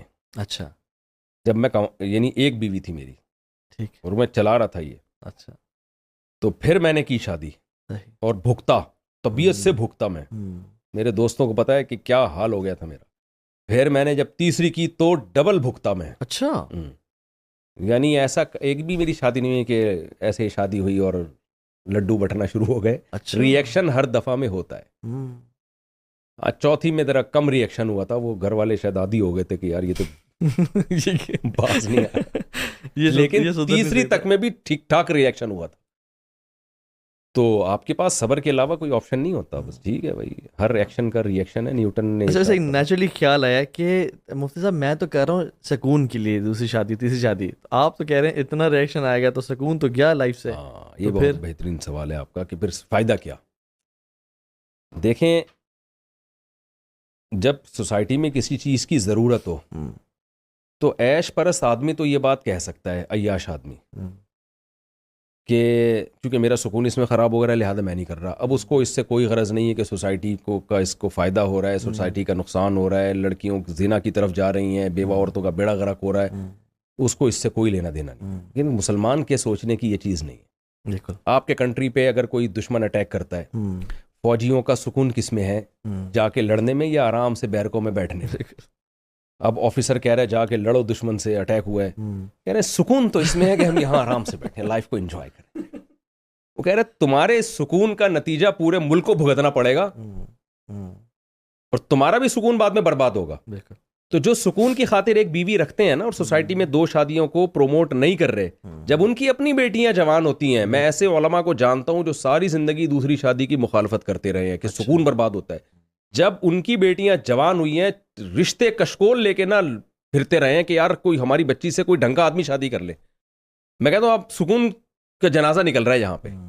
جس کے بیٹی پیدا ہو گئی اس کا سکون تو آج ہماری سوسائٹی میں اسی دن سے ختم ہو گیا. یہی وجہ ہے کہ لبرل لوگوں نے تو اب شادی بیاہ کی باتیں ہی چھوڑ دی ہیں, گرل فرینڈ بوائے فرینڈ پہ آ گئے ہیں کہ یار یہ بہت مشکل کام ہے شادی بیاہ. مذہبی لوگ تو نہیں کر سکتے, گدھے گھوڑوں والی زندگی نہیں گزار سکتے. بالکل. تو قربانی دے کے آپ کو سوسائٹی میں اس کو پروموٹ کرنا پڑے گا. کچھ لوگ قربانی کا بکرا بنیں گے, ٹھیک ہے نا, تو ہی ہوگا. لیکن ویسے میں ایک بات بتا رہا ہوں کہ اب لوگ ڈر نہ جائیں گے بہت زیادہ, اس کا مطلب قربانی کا بکرا تو بننا ہی پڑے گا. تو یقیناً بننا پڑے گا آپ کو. یہ سکون اور لڈو والا کام نہیں ہے. میری آمدن کا 90% حصہ میرے گھر میں بچوں پہ خرچ ہو رہا ہے. کچھ جو نام نہاد لبرل لوگ ہیں وہ اس کو عیاشی قرار دے سکتے ہیں. وہ تو کہیں گے یار یعنی یہ پیسے میں بچا لیتا تو میں کیا کچھ نہیں کر لیتا. تو تعلیم پہ خرچ ہو رہا ہے, علاج پہ خرچ ہو رہا ہے, جو بھی یعنی گھر کے کرائے پہ خرچ ہو رہا ہے, گیس بجلی پہ, یہ تو اللہ مدد کر رہا ہے. تو عیاشی کو تو اس کو نہیں کہہ سکتے میرا خیال ہے. اور اس کے علاوہ جو سوکنوں کے مسائل ادھر چلے گئے, ادھر اس کو وہاں کیوں زیادہ دیر بیٹھ گئے, وہاں کیوں زیادہ, یہ تو ہے. یہ تو ایک میں تو لوگوں کو لطیفہ سناتا ہوں کہ ایک آدمی گیا, دوسری شادی والوں کو بتاتا ہوں, جب وہ کہتے ہیں نا وہ صاحب یہ کتنے دنوں کی ٹینشن ہے, میں کہتا ہوں دیکھو ایک آدمی کسی نجومی کے پاس گیا, اس کو ہاتھ دکھایا, نجومی نے کہا تم 10 سال تک غریب رہو گے. بڑا خوش ہو گیا. ویسے نجومیوں کو کچھ پتہ نہیں چلتا, صرف ایک لطیفہ ہے یہ. ارے چلو 10 سال کے بعد پیسہ آئے گا. تو کہتے ہیں پھر 10 سال کے بعد کیا ہوگا؟ کہہ رہے پھر تمہیں غربت کی عادت ہو جائے گی. صحیح. تو میں لوگوں سے کہتا ہوں دوسری شادی کے بعد 1 سال تک ٹینشن ہوگی. وہ کہتے ہیں پھر کیا؟ میں کہتا ہوں پھر ٹینشن کی عادت ہو جائے گی. انجوائے کرنا اسی کا.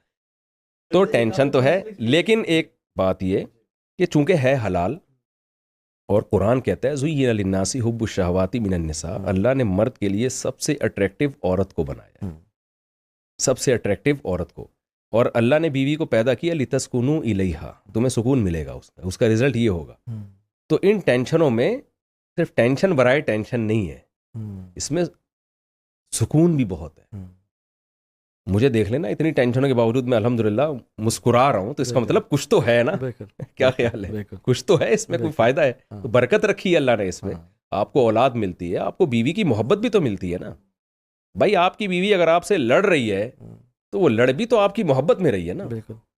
تو یہ محبت آپ کو بیوی سے ملتی ہے. پھر بیوی کو شوہر سے محبت میں, اچھا آپ کی 2 بیویاں ہوتی ہیں تو آپ کا بھی دل زیادہ مائل ہوتا ہے, آپ ایک کی خامی برداشت کر لیتے ہو کہ ٹھیک ہے یار اس میں اگر یہ خامی ہے تو میرے لیے برداشت کرنا آسان ہے. ایک بیوی اگر آپ کی خدمت نہیں کرتی ہے تو آپ برداشت کر لو گے, یار وہ تو کر رہی ہے نا, ایک ہی انڈا وہ بھی گندا.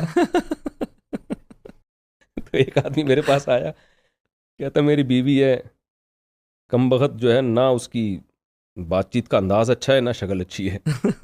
کچھ تو اچھا ہوتا نا. میں کہتا 2 بیویاں ہوتی تو یار اس کی شکل اچھی نہیں ہے تو اس کی شکل اچھی ہے, اس کے اخلاق اچھے نہیں تو چلو اس کے اخلاق اچھے ہیں, وہ کھانا نہیں اچھا پکاتی تو چلو اس کو کچھ بھی اچھا نہیں ہے, کھانا اچھا ہے اس کا. تو آدمی کا ظرف بڑا ہو جاتا ہے. تو اب میں ویسے تو اس ٹینشن سے نکل چکا ہوں, ظاہر ہے 10-15 سال جھگڑے بہت ہو گئے ہمارے, اب سکون آ گیا ہے. اور ایک ٹائم ہوتا ہے بچے بڑے ہونے لگتے ہیں تو پھر آ ہی جاتا ہے سکون. تو فائدے بھی ہیں, ایسا نہیں ہے, فائدے بھی بہت ہیں. انسان کو ذہنی سکون بھی ملتا ہے ان ٹینشنوں میں. یہ اس کی مثال ایسے ہے جیسے کوئی یہ بے سکونی لوگ کہتے ہیں نا مفتی صاحب آپ اس بے سکونی سے دستبردار ہو جاؤ, تو میں کہتا ہوں یہ ٹینشن مجھے بڑی بہت مہنگا ہے. اس کی مثال ایسے ہے جیسے کوئی آدمی بنس روڈ پہ نہاری کھا رہا ہو, لوگ نچوڑ کے لال مرچیں چھڑکا کے, جب وہ کھا رہا ہوتا ہے اس کے ناک سے پسینہ بھی نکل رہا ہے, ہل بھی رہا ہے, مرچیں لگ رہی ہیں, اور بڑی ٹینشن میں آپ کو لگے گا. آپ اس کے پاس گئے, بولا یار یہ ٹینشن مجھے دے دو. وہ کہے گا میں نے باقاعدہ پیسوں سے یہ ٹینشن خریدی ہے. ٹینشن ہے لیکن اس ٹینشن کے اندر ایک بہت بڑی لذت بھی چھپی ہوئی ہے. تو 4 بیویاں 3 بیویاں یقیناً ٹینشن ہے, لیکن ہے تو وہ بیویاں بھائی, وہ عورت ہے, اس سے آپ کو اولاد مل رہی ہے, اس سے آپ کو محبت مل رہی ہے, آپ کا خاندان آباد ہو رہا ہے, بڑھ رہا ہے آپ کا خاندان, محبتیں مل رہی ہیں آپ کو. ریلیشن سے زیادہ انسان کے لیے کوئی قیمتی چیز دنیا میں ہے ہی نہیں. گوروں کے پاس سب کچھ ہے, ریلیشن نہیں ہے, تبھی تو خودکشیوں کو ریشو بہت زیادہ ہے. تو ریلیشن کی بڑی اس اللہ نے اس انسان کی جو نیچر بنائی ہے وہ خاندان میں، جس کو ہندی میں آج کل پریوار کہتے ہیں نا، پریوار میں رہتا ہے وہ، تو خاندان اس کے لیے ایک بہت بڑی نعمت ہے. تو ان ٹینشنوں میں یہ نعمتیں بھی ملتی ہیں آپ کو. اور سب سے بڑی بات یہ کہ جب آپ اللہ کے لیے کام کر رہے ہو، یعنی اللہ کی پرمیشن سے کر رہے ہو، تو حوصلہ بھی ملتا ہے اللہ کی اجر طرف کی سے. نیت سے کر رہے ہو. مجھے یاد ہے جب میری دوسری وائف سے میری دوسری بیٹی کی ولادت کا وقت تھا، تو رمضان تھا، میرے پاس 1 روپیہ بھی نہیں تھا، ڈیلیوری کے پیسے نہیں تھے.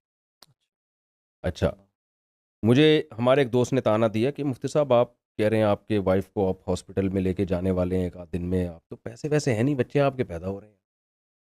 میں نے اس سے کہا یار یہ تو جب اللہ نے کہا ہے کہ غربت کی وجہ سے نسل روکنے کے تو حرام ہے، ویسے ہی حرام ہے. اللہ نے کہا ہے نحن نرزقکم وایاہم، ہم تمہیں بھی روزی دیں گے ان کو بھی، تو میں کس بیس پہ روکوں؟ اگر میں پیسوں کی کمی کی بیس پر نسل روک لوں، میں دنیا کو کیسے کہوں گا کہ نسل مت روکو؟ وہ میرے دوست ہیں، ان کا نام بھی شمل ہے، یعنی یہاں رہتے ہیں، ابھی جم چلا رہے ہیں، پورا ایک باڈی بلڈر بنے ہوئے ہیں آج کل. اچھا خیر، اب کیا ہوا، میرے کزن نے امریکہ میں مجھ سے رابطہ کیا کہ مجھے عربی گرامر پڑھنی ہے آپ سے. اسکائپ پہ میں نے ان کو کلاسیں لینا شروع کر دیں، پڑھانا شروع کیا. انہی دنوں میں رابطہ کیا، 1 مہینہ کلاسز لی. انہوں نے مجھے کہا کہ یار آپ نے 1 مہینہ میری خدمت کی ہے، میں آپ کو اس کا معاوضہ دینا چاہتا ہوں. میں نے کہا یار آپ میرے کزن ہو، مجھے آپ سے 1 روپیہ بھی نہیں چاہیے، میں فری میں پڑھایا. انہوں نے کہا نہیں یہ مجھے غیرت کے خلاف ہے. بڑے ماشاءاللہ، میں نے ولاگ میں بھی ان کو ایک دفعہ امریکہ گیا نا، تو ان کے گھر گیا تھا میں. کیا نہیں میں بھیج رہا ہوں. انہوں نے مجھے کچھ اماؤنٹ بھیج دیا زبردستی، میری جیب میں اماؤنٹ آیا. اچھا، گھر والوں کی طرف سے فون آیا، بھائی ہاسپٹل میں پیسے پے کر دیں، اور ماشاءاللہ بچی کی ولادت ہوئی ہے. میں چلا گیا ہاسپٹل.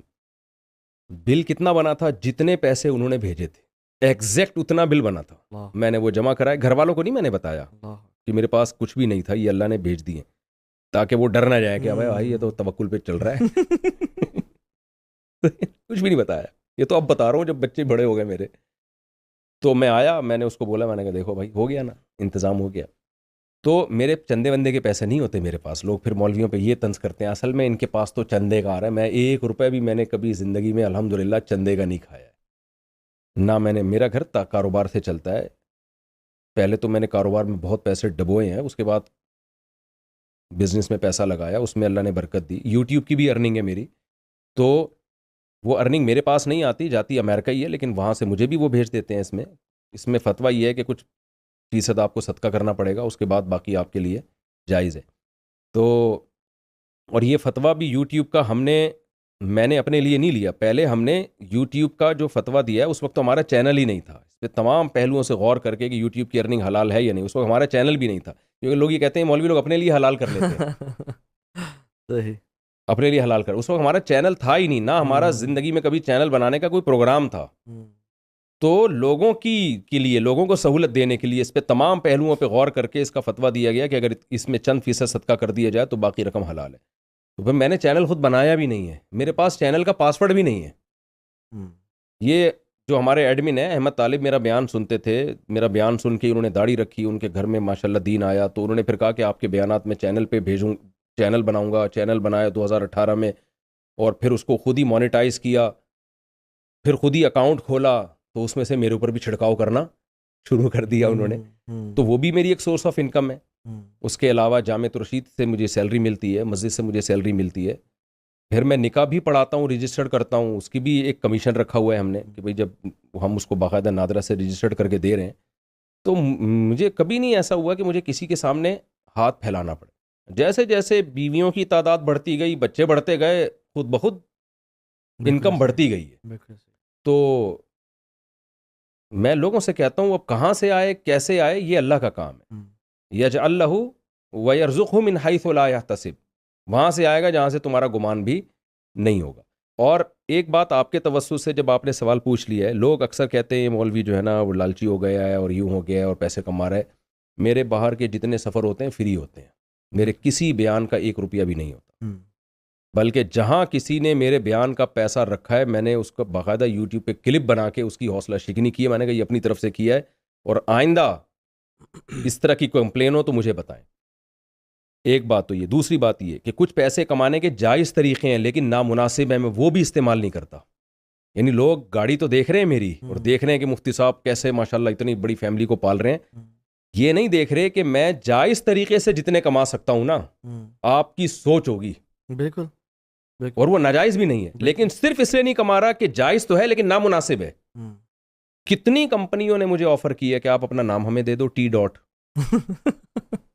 آفر ہوئی ہے، تاجروں نے آفر کیا ہے کہ آپ ایم ڈاٹ کر دو یا کچھ بھی کر دو، MTM ہوگا نا، کمپنی ہم اس نام سے کھول لیتے ہیں، آپ صرف یہ بتا دینا میری کمپنی ہے، آپ کا اتنا پیسہ ہم گھر بیٹھے آپ کو دیں گے، یعنی شرکت کی بیس پہ۔ تو میں نے کہا نہیں، میں اپنے نام کا منجن نہیں بیچوں گا پیسہ کمانے میں۔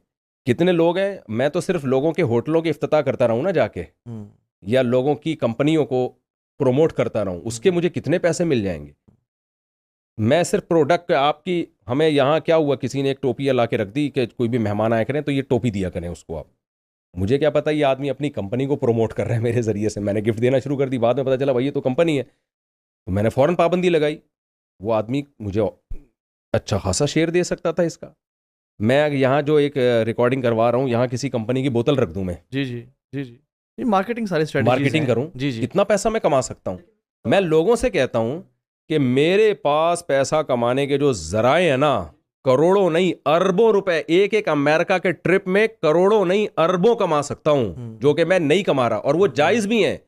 مجھے نامناسب لگتے ہیں کہ یار میرا نام مشہور ہوا، لوگوں کو قرآن و سنت سکھا کے، اب میں اس نام کا جو ہے، اس نام سے اپنے لیے پیسہ کمانا شروع کر دوں۔ اگر میں کوئی ٹرسٹ بناؤں ایک الگ چیز ہے، غریبوں کے لیے، فلسطینیوں کے لیے، وہ ایک الگ چیز ہے۔ اپنے نام کو میں غریبوں کے لیے کیش کراؤں، اپنے نام کو میں اپنے لیے کیش کراؤں پیسے کمانے کے لیے، مجھے اس پہ اطمینان نہیں۔ میرا 15 سال شہد کا بزنس رہا ہے، آپ کو بھی نہیں پتا ہوگا، کسی کو بھی نہیں پتا۔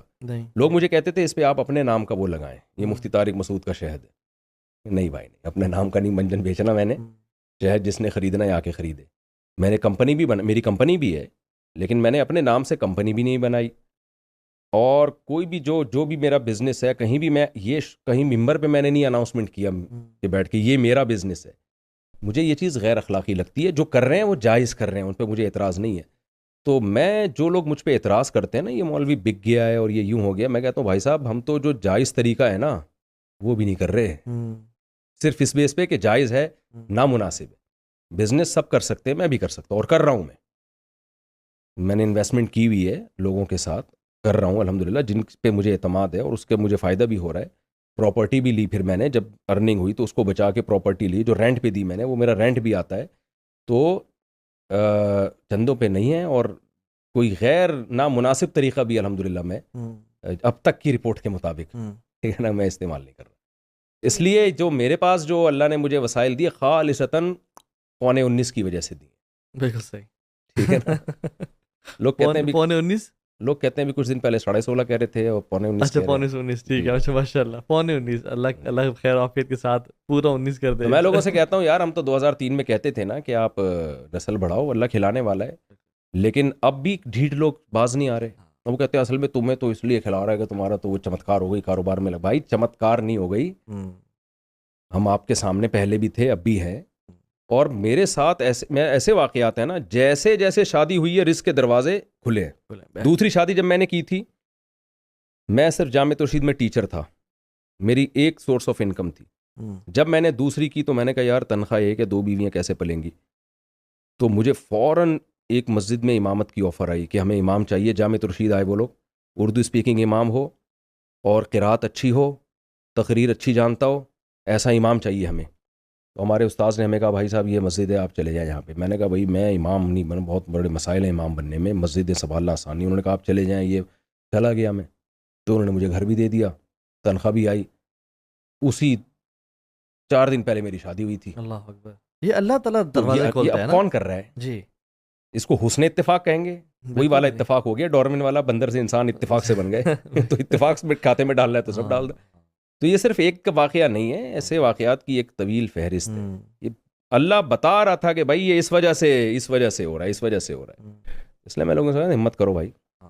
یعنی اس کا سارا جو آپ کی سٹوری کا کرکس یہ ہے کہ یار اللہ پہ توکل کرو, کچھ چیزیں اللہ کے لیے چھوڑ دو. توکل بھی کرو, محنت بھی کرو, خالی توکل کر کے بیٹھ جانا نہیں ہے یہ. تو پھر اگر میں وہاں امامت کو پھر بھی لات مار دیتا کہ نہیں بھی مجھے نہیں بھائی دین کی خدمت کا موقع بھی مل رہا ہے اور آپ کی ایک ذریعہ آمدن بھی ہو رہا ہے, تو پھر کیوں آپ پیچھے ہٹ رہے ہو؟ اصل میں انفارچونیٹلی توکل کی ڈیفینیشن ہی لوگوں کے ہاں بڑی عجیب ہے. توکل میں محنت اٹ سیلف شامل ہے, تو لوگ لیکن توکل کو صرف سمجھتے ہیں کہ آرام سے بیٹھ کے اللہ اللہ کرنا, وہ تو توکل خیر نہیں ہے.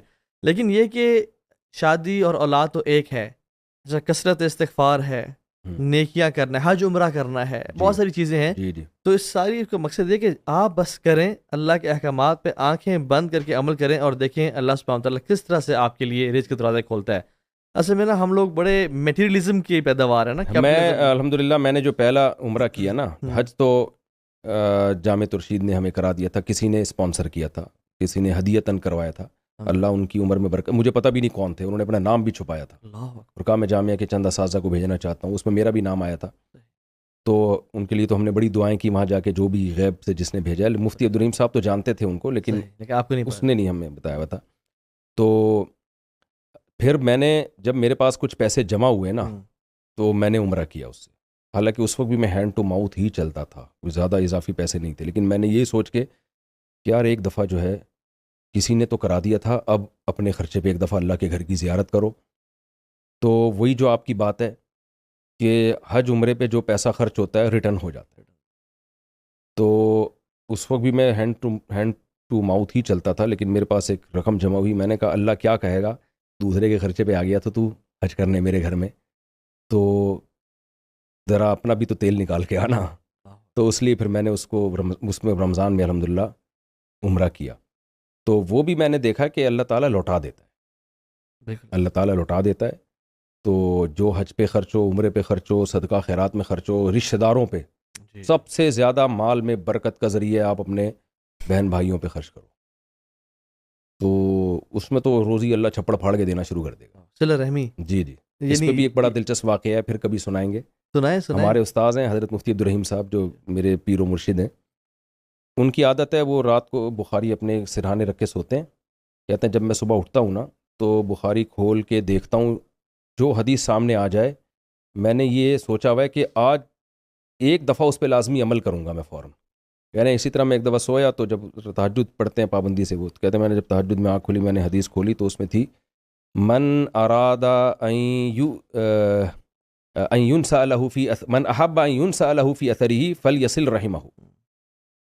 جو شخص چاہتا ہے کہ اللہ اس کی عمر میں برکت دے, وہ رشتے جوڑے. تو مجھے خیال ہوا کہ کوئی رشتے جوڑنے کے لیے کوئی کام کرنا پڑے گا الگ سے.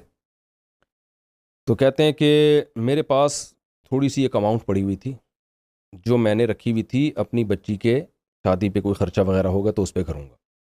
کہہ رہے میری بھتیجی کی بھی شادی آنے والی تھی, تو میں نے سوچا کہ میں قربانی دیتا ہوں, یہ رقم اپنے بھائی کو دے دیتا ہوں رشتہ جوڑنے کے لیے. ان کو بھی وہی ضرورت ہے جو مجھے ہے, تو یہ ان کو دے دیتا ہوں. کہہ رہے میں نے ان کو دے دی, بھئی حدیث پر عمل تو کرنا ہے نا. کہہ رہے اگلے دن ایک میرا شاگرد ہدیہ لے کر آیا, جس کے بارے میں مشہور تھا کہ یہ ایسا کنجوس ہے کہ اس کی جیب سے آج تک کسی کے لیے کوئی گفٹ نہیں نکلا. اور کہہ رہے اماؤنٹ مجھے بہت اصرار کر کے مجھے گفٹ دے کے چلا گیا. کہہ رہے میں نے جب وہ لفافہ کھولا تو جتنے میں نے اپنے بھائی کو دیے تھے نا, اس سے وہ 10 گنا رقم زیادہ تھی, اور ایسے آدمی کی طرف سے جس سے کبھی کوئی توقع کی نہیں جا سکتی. تو میں نے فوراً سوچا کہ یہ رقم, اصل واقعہ یہ اگلا ہے کہ اللہ کو میرا عمل یہ پسند آیا ہے, اللہ نے فوراً 1 کے 10 لوٹا دیے ہیں. اس کا مطلب اللہ میرے اس عمل پہ بہت خوش ہے. تو اب اس کا شکر نعمت کا تقاضا ہے کہ ساری رقم میں بہن بھائیوں میں ہی بانٹوں گا. تو کہہ رہے میں نے وہ ساری بہن بھائیوں میں بانٹ دی. یار اللہ کو اتنا پسند آیا تو پھر اللہ یہ دوبارہ صحیح ہے. تو رشتوں پہ خرچ کریں, لیکن اس میں توکل بھی ہونا چاہیے. تو آج ہمارے یہاں رشتہ داروں پہ خرچ کرنے کا رواج ہی, ان کو لوٹنے کا بس یہ کر لیتے ہیں. عید بقرعید پہ کوفتے کھلا دیے اور کسٹرڈ کھلا دیا, بس بھائی آپ لفافہ میں نا رشتہ داروں کو کڑک کڑک نوٹ ڈال کے دیا کرو. یہ ہوتا ہے. ہمارے شیخ جو اپنے نام لیا علامہ احسان علی ظہیر, جی ان کے بھائی ہیں ڈاکٹر فضل علی ظہیر, ہمارے گھر کے پاس ہی ہیں الحمدللہ. ہم ان سے استفادہ اٹھاتے رہتے ہیں. تو نے کہا کہ پتر 2 کام زندگی میں لازمی کرو, 2 ends پہ عمل کرو, ایک نیکی اور ایک نوٹ. تیسرا کام نہیں کرنا. ایک نیکی اور دوسرا نوٹ. جی جی کہتے ہیں کہ تمہارے جیب میں پیسہ ہو اور تم اپنی خالہ کو دو, اپنی پھپھی کو دو, اپنے ماموں کو دو, اور اوپر والا ہاتھ بنو, اور پھر دیکھو اللہ تعالیٰ تمہارا کیسے رزق میں برکت دیتا ہے. جی. تو ہی سیٹ کہ تیسرا کام نہیں کرنا, زندگی میں 2 ہی کام کرنا ہے ہمیشہ, ایک جس میں نیکی ہو اور جس میں نوٹ ہو. بڑی ان کی پیاری بات لگی. اچھا ہم تھوڑا سا ٹینجنٹ لیتے ہیں اس کا. ہم نے تو پرسنل بات کر لی. آپ ماشاء اللہ اللہ نے آپ کو بڑا نام دیا ہے, اور جس ادارے کے ساتھ آپ کام کر رہے ہیں, اور الحمدللہ ایک دیندار لوگوں کی کافی کثرت ہے پاکستان میں الحمدللہ.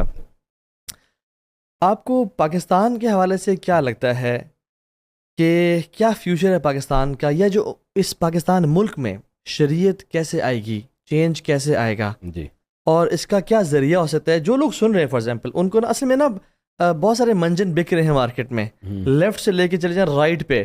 کچھ لوگ تکفیر کر رہے ہیں اوپر حکمرانوں کی, اور کچھ لوگ کہہ رہے ہیں کہ بس مسجد میں ہی اللہ اللہ ہی کرو. تو پوری اسپیکٹرم ہے پورا ایک امت میں.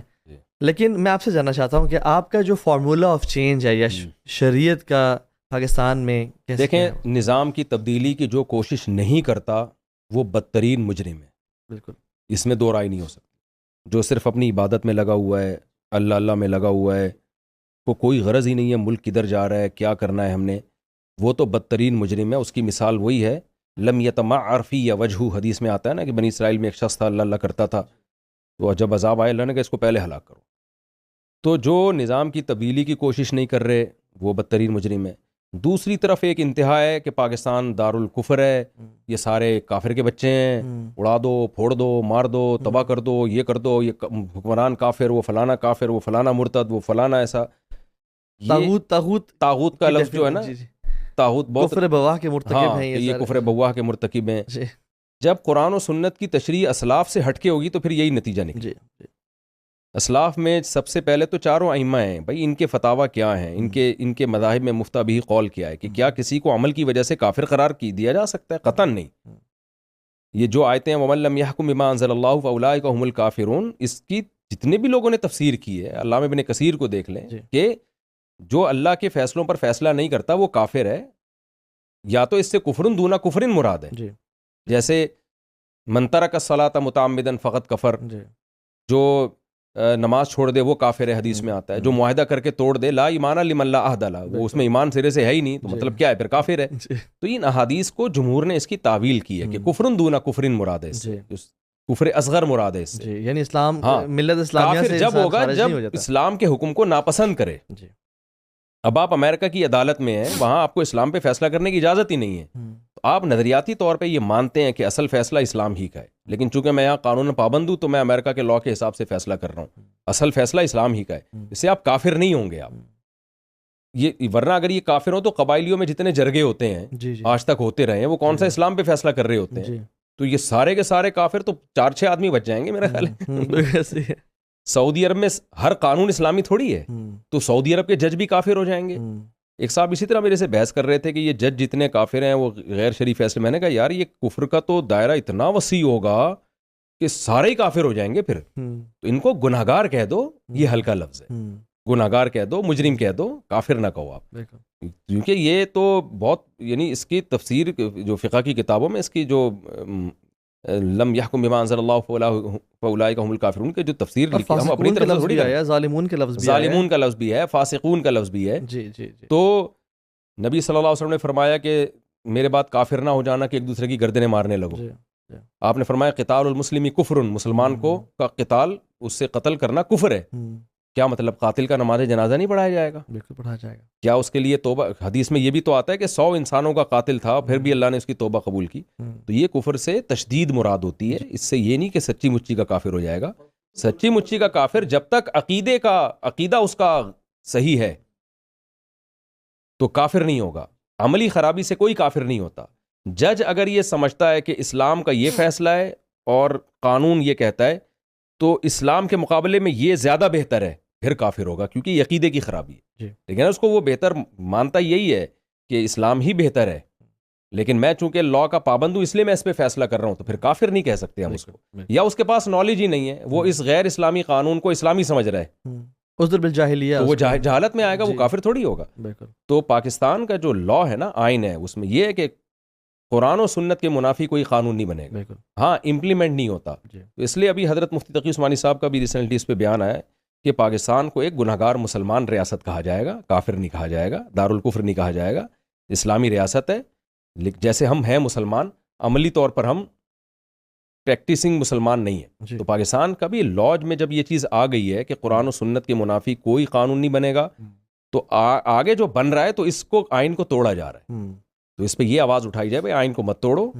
اس کی ایسے ہی جیسے میں مانتا ہوں کہ 5 نمازیں فرض ہیں، پڑھ نہیں رہا میں، جی تو بھئی آپ غلط کر رہے ہو، آپ انسان کے بچے بنو. انکار نہیں کرے ہاں، لیکن آپ اور پاکستان تو ایسا اسلامی ملک ہے نا کہ پاکستان کے پاس غیر اسلامی ہونے کا آپشن ہی نہیں ہے. میں لوگوں سے کہتا ہوں ایک آدمی مسلمان ہے، مرتد بھی ہو سکتا ہے وہ، لیکن پاکستان اگر آج یہ شک ختم کر دینا کہ ہم اسلامی نہیں ہیں، تو انڈیا بین الاقوامی عدالت میں جا کے کیس کر سکتا ہے ہمارے خلاف کہ پاکستان اور انڈیا کے الگ ہونے کی جو ریزن تھی وہ ریزن ختم ہو گئی ہے. تو پاکستان کا تو وجود ہی خطرے میں پڑ جائے گا. اس لیے پاکستان کے لیے تو اسلامی ہونا اس کی مجبوری ہے. اب امپلیمنٹ کی بات آتی ہے کہ جو قانون غیر اسلامی ہے، عدالتی خلا میں کئی دفعہ میں نے آواز اٹھائی ہے غیر اسلامی، اور بھی بہت سارے قوانین ہمارے غیر اسلامی ہیں، ان کو اسلامائزیشن کی طرف لایا جائے. اس کا طریقہ کیا ہے؟ دیکھیں ملک چلتا ہے 4 طاقتوں سے، فوج سے چلتا ہے، عدلیہ سے چلتا ہے، بیوروکریسی سے چلتا ہے، اور سیاستدانوں سے چلتا ہے. تو یہ 4 جو ان میں خراب ہیں ان کو ٹھیک کرنے کی کوشش کی جائے، اور ان میں اچھے لوگوں کو تیار کر کے ان اداروں میں بھیجا جائے. یہ پازیٹیو وے میں ایک تبدیلی ہوگی جو لانگ ٹرم ہوگی، جو ترکی میں طیب اردگان کی ٹیم نے کیا ہے یہ جس کے نتائج آج ہمیں نظر آ رہے ہیں، اور 20 سال کے بعد ترکی بالکل چینج ہو چکا ہوگا. بالکل ایسے. لیکن چونکہ یہ دیر پائے، ہمیں فوراً رزلٹ چاہیے، دوڑا دو، پھوڑ دو، یہ کر دو، وہ فلانا ایسا، فلانا کافر، فلانا باغی، جو اس طرح کی باتیں کر رہے ہوتے ہیں ان کے پاس پیکج کوئی نہیں ہوتا. بالکل ایسے. تو 2 ہی طریقے ہیں ملک میں اسلام لانے کے، یا تو یہ طریقہ ہے کہ آپ ایسے ادارے بنائیں، ایسی یونیورسٹیاں بنائیں. اب دیکھیں لوگ کہتے ہیں فوج میں 2 نمبر لوگ چلے گئے، فوج میں اسلام دشمن چلے گئے، فلانے. بھائی وہ اسلام دشمنوں نے کوشش کی ہے، قادیانیوں نے کوشش کی ہے کہ فوج میں بھی لوگوں کو بھیجا جائے، بالکل، اور بیوروکریسی میں بھیجا جائے. ایک جج آئے تھے، بہت سینئر جج تھے، مجھے کہنے لگے مفتی صاحب قادیانی اپنی شناخت چھپا کے ایسے پیک کے اداروں میں پہنچ چکے ہیں کہ آپ کی سوچ ہوگی. وہ نہیں ہے بغاوت کی باتیں کر رہا قادیانی، وہ کام کو فوکس کر رہا ہے. یار ہر شعبے میں اپنے بندوں کو بھیجو پڑھا لکھا کے. ہم کیا کہتے ہیں نظام کو تبدیل کرنا ہے، کیسے کرنا ہے؟ آپ دھماکے کرو گے تو جو آپ کی تو چمڑیاں ادھیڑیں گی ایجنسیاں، ٹکرا جاؤ. قرآن نے اپنی طاقت سے زیادہ کام کرنے سے منع کیا ہے. این یکم منکم مئۃ یغلبوا مئتین، 100 ہوگے تو 200 پہ غالب کروں گا میں.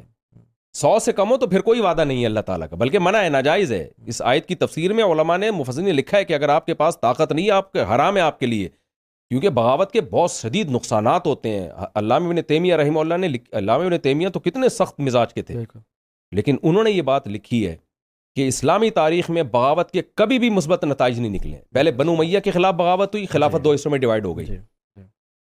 پھر بنو عباس کے خلاف بغاوت ہوئی تو اس کا کیا، اس کے تو تاتاریوں نے واٹ لگا دی اس کی. پھر خلافت عثمانیہ آئی تو خلافت عثمانیہ میں نوجوان خلافت عثمانیہ کے خلاف کھڑے ہو گئے. وہ ترک خلیفہ بار بار بولتا تھا بھئی یہ فرانس ہے جو تمہیں برغلار ہے ہمارے خلاف، تم بغاوت پہ آؤ گے، اسٹیٹ کو چیلنج کرو گے تو اس کا فائدہ فرانس اور برطانیہ کو ہوگا. آج تو وہ ڈراموں میں وہ اس کے تاریخی الفاظ دکھائے جا رہے ہیں. وہی چیز ہم پاکستان میں دوران لیبیا میں کیا ہے. جی تو یہ کیا ہو رہا ہے، یہ سارے ملکوں کو ملا کے نا ایک خلافت قائم کر کے ایک خلیفہ بنانا چاہ رہے ہیں. اس سے ہوگا یہ کہ جتنے ہم رہ گئے ہیں نا اس سے بھی ہاتھ دھو بیٹھیں گے. بالکل ایسے. جیسے بنو امیہ کی خلافت الگ تھی، اور جب وہ بنو عباس کی خلافت بنی، اندلس میں الگ خلافت قائم ہوئی. اب ان دونوں میں کوئی دھماکے شروع کر دے کہ ان کو ایک پہ لانا ہے تو ایک پہ تھوڑی آئیں گے، وہ دونوں ہی جائیں گے. تو اب بھائی جو اسلامی ملک لنگڑے لولے بچ گئے ہیں ان کی حفاظت کرو، اور پازیٹیو طریقے سے ان میں مثبت تبدیلی کی کوشش کرو. میں کہتا ہوں پاکستان کی مثال ایک پھل کی طرح ہے، اگر آپ کاٹیں گے تو آپ کی جھولی میں نہیں آئے گا، نیچے دشمن ٹوکرا رکھ کے بیٹھا ہوا ہے. تو ملک میں خلافت کے نام پہ تحریکیں چلانا، بغاوت کی باتیں کرنا، نظام کی تبدیلی کی باتیں کرنے پر گورنمنٹ کی طرف سے کوئی پابندی نہیں ہے. اس کا آؤٹ پٹ کیا ہوگا، آپ کے پاس پیکج کیا ہے، پلان کیا ہے، آپ نے اب تک کیا کیا ہے. جی کوئی پلان آپ کریں. تو آپ تو کچھ بھی نہیں کر رہے. جی باتوں کے علاوہ تو کچھ بھی نہیں ہے. تو بھائی کچھ کر کے دکھائیں آپ، پھر دنیا کہے گی ہاں بھائی یہ ایک راستہ ہے جس کا یہ نتیجہ بھی سامنے آ رہا ہے. یہ لوگ کہتے ہیں نتائج کے ہم مکلف نہیں ہیں، یہ بالکل غلط ہے، بالکل غلط ہے. ہم نتائج کے کچھ شریعت میں عبادات مقصودہ ہوتی ہیں، ان میں ہم نتائج کے مکلف نہیں ہوتے. وہ کام ہم نے روزہ فرض ہے رکھنا ہی رکھنا ہے، نماز فرض ہے پڑھنی ہے. قرآن کہہ رہا ہے کہ نماز بے حیائی سے روکتی ہے. اگر یہ نتیجہ نہ بھی نکلے نا، بے حیائی سے نہیں رک رہے، پھر بھی نماز پڑھنی ہے. بالکل. روزہ تقویٰ پیدا کرتا ہے، تقویٰ نہ بھی پیدا کرے روزہ رکھنا ہے. لیکن لڑائی کرنا یا تبلیغ کا کوئی طریقہ اختیار کرنا یہ خود مقصود نہیں ہے. اس کا اچھا رزلٹ نکلے گا تو یہ کام کیا جائے گا، نہیں نکلے گا تو صلح حدیبیہ بھی ہمارے سامنے. نبی نے جہاں دیکھا لڑائی سے فائدہ ہوگا لڑے ہیں، جہاں دیکھا فائدہ نہیں ہے جنگ ٹالی ہے. اس سے پتہ چلتا ہے جنگ بذات خود مقصد نہیں ہوتی، اس کا آؤٹ پٹ کیا ہے. یہ مقصد نہیں ہے، ذریعہ مقصد ہے. تو مقصد پر ذریعہ مقصد کو قربان کیا جاتا ہے، ذریعوں پہ مقصدوں کو قربان نہیں کیا جاتا. بالکل. تو جو بھی بغاوت کی یا ملک میں نظام کی تبدیلی کی بات کر رہا ہے، کوئی سوٹیبل پیکج سامنے رکھے، پھر ہم اس کو پروموٹ کریں گے، اس کا حصہ بنیں گے. اور صرف باتیں ہی باتیں ہیں، یہ باتیں کرنے پر تو گورنمنٹ کی طرف سے کوئی پابندی نہیں. الفتنہ تو اشد من القتل. میں اکثر مثال دیتا ہوں نا، جامعۃ الرشید ہے، اور بھی بہت سے ادارے ہیں. جامعۃ الرشید نے غزالی یونیورسٹی بنا لی. بھائی یونیورسٹی ہم بنائیں گے، ہمارے چھتری کے نیچے جب لوگ پڑھ کے بیوروکریسی میں جائیں گے، فوج میں جائیں گے، عدلیہ میں جائیں گے، سیاست ہمارے ہاتھ میں نہیں ہے. باقی 3 ادارے ہم خود بھی لوگوں کو بھیج سکتے ہیں. آپ ٹرائی کر کے دیکھیں، جائیں گے لوگ اس میں. میں بتاتا ہوں نا، میرے شاگرد پاکستان نیوی میں کمیشن آفیسر بھرتی ہوئے ہیں، عملی طور پر ہم نے کر کے دکھایا الحمدللہ.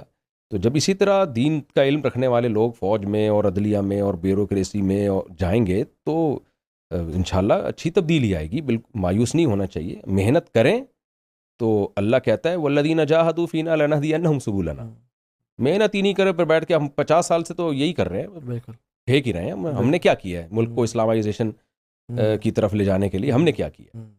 تو ہم کریں گے تو ہوگا. اور ملک بنتا ہے، کوئی ملک بلڈنگ کا نام تھوڑی ہے، مل کے اداروں کا نام. ملک تو بندوں کا نام ہے نا. یعنی بندے ادارے بناتے ہیں، یہی بندے بناتے ہیں. اچھا یہ بھی ہمارے کہ ہم ان کے غلام ہیں، ہم ان کے غلام ہیں. بھائی اس کو بھی ہوں گے کسی حد تک. اگر ہم نے مان ہی لیا کہ ان کے غلام ہیں تو پھر چھوڑ دو پاکستان کو، پھر بچانے کی کیا ضرورت ہے؟ انہی کا صوبہ بنا دو. بھائی کسی حد تک یہ اس کا تعلق اس سے ہوتا ہے کہ جو اوپر گیا ہے وہ کیا ہے، وہ ان کی غلامی کو قبول کر رہا ہے یا نہیں کر رہا. وہ غلامانہ ذہن کا ہے تو غلام ہوگا، وہ نہیں ہوگا تو آنکھوں میں آنکھیں ڈال کے بات کرے گا. تو آپ ایسی لیڈرشپ تیار کرو جو غلام نہ ہو. اگر آپ سمجھتے ہو کہ غلام ہے تو ہمارے پاس آپشن تعلیمی اداروں کے علاوہ کوئی ہے ہی نہیں. تعلیمی اداروں پہ محنت کرنی ہے، تعلیم کو فوکس کرنا ہے، اچھے لوگوں کو تیار کر کے آگے بھیجنا ہے. یہ سب مل کے جب کریں گے تو ہوگا کام. مدارس کا اپنی ایک ویلیو ہے، وہ اپنی جگہ رہیں گے. علماء تیار کرتے، علماء کی بھی تو ضرورت ہے نا، اس کی ویلیو کم کرنا مقصد نہیں ہے. تو مدارس بھی رہیں گے اور ساتھ ساتھ تعلیمی ادارے بھی علماء کے ہاتھ میں آئیں، نیک لوگوں کے ہاتھ میں آئیں، وہ طٰہٰ جلیل کے ہاتھ میں آئیں. یوتھ کلب والے بنائیں یونیورسٹی، یوتھ کلب والے بنائیں کالج. ابھی تو آپ کالجوں میں جا کے محنت کر رہے ہیں نا، کالج ہی آپ کا ہوگا پھر انقلاب آئے گا. بالکل. اور یہ آئی تھنک یہ لانگ ٹرم اسٹریٹجی ہے. جی ہاں جی ہاں جی. اور یہ دوسرے کو بلیم کرنے سے میں سمجھتا ہوں بلیم کرنے سے کچھ نہیں ہوگا، اپنا کردار ادا کرنا چاہیے. ہم یہی لگانا تو وہ مولوی کچھ نہیں کر رہا، وہ مولانا کچھ نہیں کر رہا، وہ خود بھی کچھ نہیں کر رہے ہوتے.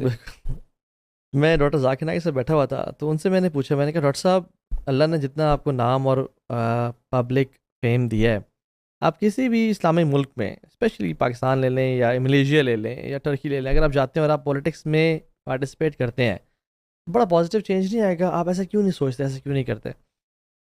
تو انہوں نے کہا کہ تو ہاں میں نے آج تک جتنے پولیٹیکل سسٹمز دیکھے ہیں نا اور پولیٹیشینز دیکھے ہیں، سب کو میں نے نا کرپٹ پایا ہے.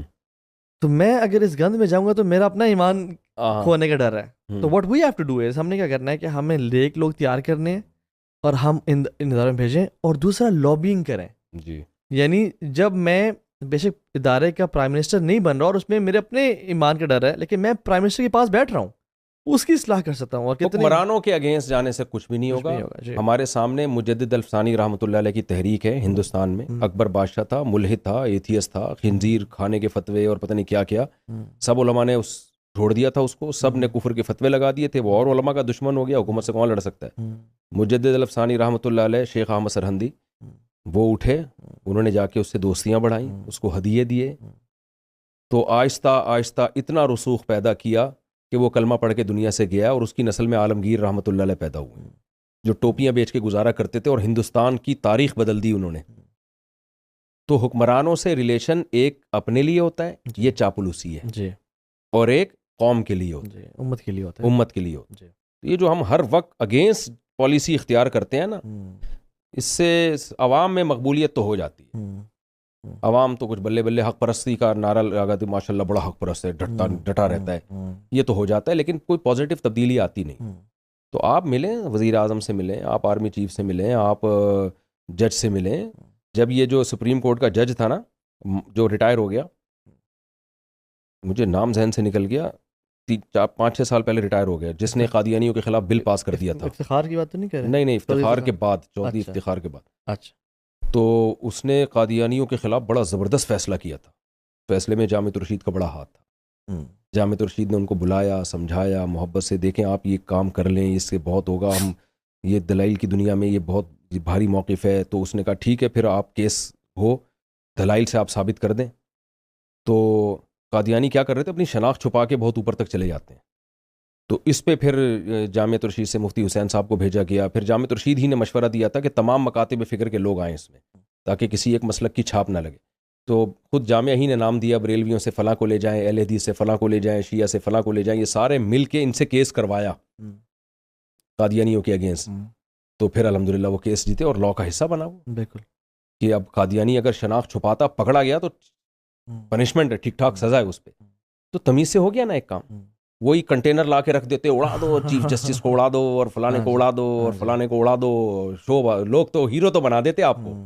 تو بڑی تمیز سے جامعہ نے پولائٹلی جو ہے نا تمیز سے کام کر دیا، ہو گیا الحمدللہ. تو بہت سے علماء اور بھی کر رہے ہیں اس طریقے سے الحمدللہ. تو یہ طریقہ پازیٹیو ہے. ایک آپ لوگوں نے کتنا اچھا ایک بل پاس کروا لیا تھا، وہ جو اس میں آپ کی بڑی ایفرٹس ہیں، وہ جو ٹرانسجینڈر والا بل تھا، اس پہ تقریریں دھڑ دھڑ. میں بھی تقریر کرنے لگا تھا ان دنوں میں، ہمارے استاذ نے ہمیں روکا، بھائی تقریروں سے کچھ نہیں ہوگا، آپ جو پازیٹیو وے میں نے کہا یوتھ کلب والے ایک میٹنگ رکھ رہے ہیں لاہور میں، انہوں نے کہا آپ جائیں ضرور. آپ کو پتا ہے میں شاید اپنے خرچے پہ آیا تھا. جی ٹھیک ہے نا، حالانکہ آپ مجھے بلا رہے تھے اپنے خرچے میں، لیکن میں نے کہا اتنا نیک کام ہے میں اپنے خرچے پہ آؤں گا. تو آپ لوگوں نے اتنی اچھی ایفرٹس کی، اور ایک الحمدللہ وہ ایک انتہائی پلید بل تھا جو پاس ہونے جا رہا تھا، وہ آپ لوگوں نے، آپ دوسرے لوگوں کی بھی کوشش تھی لیکن آپ کا بہت بڑا کردار تھا یہ کام کرنے کے. ٹھیک ہے نا، اس طرح سے تبدیلی آئے گی. اس وقت ہم تقریریں ہی کرتے رہتے، یہ ہمیں کہاں لے کے جا رہے ہیں، یہ ایسے، یہ یوں ایسا، یہ فلانا ایسا. تو لوگ تو ہیرو بنا دیتے، مفتی طارق مسعود بڑا حق پرست آدمی ہے، دلیر ہے، اور طاہا بن جلیل ماشاءاللہ دلیر آدمی ہے، کام ٹکے گا نہیں ہوتا. تو آپ لوگوں نے بھی تقریروں کو فوکس کرنے کے بجائے میرا خیال ہے وکیلوں کو بلایا، ججز کو بلایا. اس میں مجھے یاد ہے اس کانفرنس میں کتنے بڑے بڑے سینئر وکیل آئے ہوئے تھے، تو ان کو بلایا آپ نے اور الحمدللہ کام ہو گیا تمیز سے. اور وہ بڑی پرائیویٹ کانفرنس تھی. 4 شادیوں والے بھی اسی طرح کروا دیں تمیز سے، بل پاس کروا دیں، وہ آپ کی لیڈرشپ میں ہوگا انشاءاللہ. اچھا، ایک دو آخری کچھ باتیں. یوتھ جو ہے نا بہت زیادہ میں بہت سے لوگوں سے کراچی میں ملا، بہت سے اسلام آباد میں ملاقات ہوتی ہے، ان میں تڑپ ہے، خواہش ہے دین پہ آنے کی، بٹ یہ پریشر بہت زیادہ ہے، لوگ کیا کہیں گے، خوف بہت زیادہ ہے کہ یار اگر ہم آ گئے تو یہ سب چھوٹ جائے گا، اسلام بورنگ ہے، اسلام میں مجھے صرف شلوار قمیض پہننی پڑے گی، اس کے علاوہ میں کچھ نہیں پہن سکتا، یا یہ بڑے کانسیپٹس لوگوں نے بنائے ہوئے ہیں. ان کے لیے کیا پیغام ہے آپ کا؟ آپ پینٹ شرٹ پہنے لڑکوں، کوئی ضروری نہیں ہے شلوار قمیض، وہ تو بہت اعلیٰ اونچا درجے کا مقام ہے کہ آپ کو وہ جو اس لباس سے ہی نفرت ہو جائے بہت. تو جو فرائض واجبات ہیں ان کو تو پورا کرنا پڑے گا نا، اور کچھ بھی نہیں چھوٹتا. اللہ نے ہر حرام کا ایک حلال آلٹرنیٹ رکھا ہوا ہے. زنا کا آلٹرنیٹ کیا ہے؟ شادیاں کرو بھائی. لوگ کہتے ہیں یار آپ کی سوئی آتی شادی میں. تو وہ میں اس لیے میں نے کل مجھے کسی نے کہا کہ مفتی صاحب آپ بار بار شادیوں کو تذکرہ، میں کہنا بھائی دیکھو سوسائٹی میں جب کوئی تبدیلی لانی پڑتی ہے تو جنونی بننا پڑتا ہے. میں نے جو کتاب لکھی یا میں جو 4 شادیوں میں بیانات ہیں وہ معلومات کے لیے ہیں ہی نہیں. معلومات کے لیے ایک آیت اور اس کا ترجمہ کافی ہے کہ 2-3 دن کرو. تو میں نے کہا بھائی جب میں سوسائٹی میں ایک تبدیلی چاہتا ہوں تو جنونی بننا پڑتا ہے، بار بار اس ٹاپک کو ریپیٹ کر کے جو ہے وہ لوگوں کی کھوپڑی میں بٹھانا پڑتا ہے. تو زنا کا آلٹرنیٹ کیا ہے بھائی؟ آپ نکاح کریں. نوجوانوں کو میں کہتا ہوں یہ والی حلال عیاشی کر لو. دوسرا، شراب اور یہ سب چیزیں جو عیاشی آپ کر رہے ہیں، بھائی یہ عیاشی نہیں، یہ تو اپنے آپ کو ایک عذاب میں ڈالنا ہے. اکثر میں ایک قصہ سناتا ہوں، ہمارے ایک ریلیٹیو جرمنی میں پنجاب میں کسی کی ویڈیو دکھا رہے تھے کہ کزن میرج پہ لڑکے لڑکیاں ناچ رہے ہیں. تو گورے نے بولا کہ انہوں نے شراب پی ہوئی ہے؟ اس نے کہا نہیں. کہا یار یہ شراب پیے بغیر اتنا انجوائے کیسے کر رہے ہیں؟ تو میں نے اس لڑکے سے کہا آئندہ اس گورے سے ملاقات ہو نا تو اس سے کہنا کہ یہ شراب پیے بغیر انجوائے کر رہے ہیں، لیکن انجوائمنٹ کے لیے ان کو ناچنے کی ضرورت ہے. اس گورے سے کہنا ہمارے یہاں ایسا طبقہ ہے جو ناچے بغیر بھی لائف کو انجوائے کرتا ہے. تو یہ عادتیں ہوتی ہیں. آپ کی لائف میں انٹرٹینمنٹ آ جائے گی آٹومیٹیکلی. آپ شریعت پہ چلیں. یہ تو لت پڑی ہوئی ہے، یہ نشہ ہے. ناچنا گانا اور شراب وراب یہ نشہ ہے. یہ نہیں ملے تو آپ ڈپریشن میں جائیں گے. اس سے پتہ چلتا ہے آپ کو اس کی لت پڑ گئی ہے. تو کبھی نشہ بھی سکون میں ہو سکتا ہے؟ کبھی کوئی ہیروئن کی چرسی آپ نے دیکھا سکون میں؟ کبھی نہیں. تو جو ہیروئن کی عادی ہی نہیں ہے، چرس کی عادی نہیں ہے، وہ بغیر چرس پیے سکون میں. تو یہ گناہوں کا ایک نشہ ہے جو ہمارے ینگسٹر کو لگ گیا ہے. یہ چھوڑ دیں، چند دن تکلیف ہوگی، یوز ٹو ہو جائیں گے، پھر اس کے بغیر زیادہ مزہ آئے گا. اللہ نہ کرے ہمارے قریب کوئی شراب کی بوتل لا کے رکھ دے، ہم تو الٹی آنا شروع ہو جاتی ہے. جس شراب کے بغیر وہ شرابی رہ نہیں پاتا، ہمیں اس شراب سے ٹینشن ہوتی ہے. تو مائنڈ چینج ہو گیا نا. تو جب آپ یہ عیاشی، حرام عیاشیاں چھوڑ دیں گے تو آپ کو عیاشی کے بغیر زیادہ سکون آئے گا. نماز کی ٹینشن زیادہ نوجوانوں کو ہوتی ہے، یار کون نیند قربان کر کے فجر پڑھے. آپ قربان کر کے پڑھ کے تو دیکھیں نا، پڑھنے کے بعد کیسا سکون ملتا ہے. بہت مزہ آتا ہے انسان کو. روزے کی ٹینشن کیا ہے؟ 2-3 دن ٹینشن ہوتی ہے رمضان کی، اس کے بعد عادی ہو جاتا ہے. افطار میں کم مزہ آتا ہے. افطار کا مزہ بھی تو اسی کو ہے نا جو روزہ رکھتا ہے. تو بھوک کی ایک ٹینشن ہے روزے میں، وہ افطار میں اس کا آلٹرنیٹ ہمیں مل جاتا ہے. یعنی لذت بھی پھر افطار کی بڑھ جاتی ہے. تو اسی طرح جو زنا سے بچتے ہیں ان کو بیوی سے محبت بہت زیادہ ہو جاتی ہے پھر، کیونکہ ادھر ادھر منہ نہیں مار رہے وہ. تو آپ حرام کو جب چھوڑیں گے نا تو حلال میں اللہ اس لذت کو بڑھا دیتا ہے. تو نوجوانوں کو یہ سمجھنا چاہیے کہ کچھ دن قربانی دینی پڑے گی آپ کو، نماز کی اور نظر کی حفاظت کی اور شراب چھوڑنے کی اور نشہ چھوڑنے کی. اس کے بعد آپ ہی لائف کو انجوائے کرو گے. ہم نے علماء ہی کو خوش دیکھا ہے، علماء کے علاوہ تو مجھے یا دین جو علماء سے تعلق رکھتے ہیں، ورنہ مجھے کوئی خوش نظر نہیں آیا آج تک. میڈیا پہ تو ہوتے ہیں بڑے ہی کر کے مسکرا رہے ہوتے ہیں، اندر جو ان کی لائف ہوتی ہے نا وہ بہت خطرناک ہوتی ہے. تو خوشی وشی کہاں ہوتی ہے؟ بے دین قرآن کے الفاظ دیکھیں نا کہ من اعرض عن ذکری، جو میری یاد سے اعراض کرے گا تو کیا ہے؟ فإن لہ معیشۃ ضنکا، اس کو تنگ زندگی دوں گا میں. اللہ تھوڑی غلط کہہ سکتا ہے کہ زندگی تنگ ہوگی. زمین اپنی وسعتوں کے باوجود اس پہ تنگ ہوگی، وہ خوش نہیں ہو سکتا. اور اس کے اپوزٹ جو ہے نا، جو اللہ کا وعدہ ہے کہ فَلَنُحْيِيَنَّهُ حَيَاةً طَيِّبَةً، من عمل صالحا من ذکر او انثى وهو مؤمن فلنحيينه حیاتاً طیبہ، اس کو پاکیزہ زندگی، خوشیوں بھری زندگی ملے گی، سکون کی زندگی. خودکشی دیندار لوگ کرتے ہیں یا بے دین لوگ کرتے ہیں؟ زیادہ عیاش لوگ ہی خودکشیاں کر رہے ہوتے ہیں. ڈپریشن کے میں نے تو ایسے ڈاکٹر دیکھے ہیں جو نفسیات کے علاج کرتے ہیں، خود ہی ڈپریشن میں گئے ہوئے ہوتے ہیں. بالکل ایسے ہے.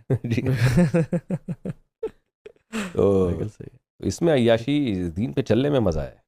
وقتی ٹینشن ہے لیکن اس میں سکون زیادہ ہے. ایک وہ قول بھی ہے نا کہ اہل اللیل فی لیلہم الذ من اہل اللہو فی لہوہم، کہ جو رات کو اٹھ کے جو عبادت کرنے کا نشہ اور مزہ ہے وہ بہت اوپر ہے رات کو عیاشیاں اور جو گناہ کرنے کے مزے سے.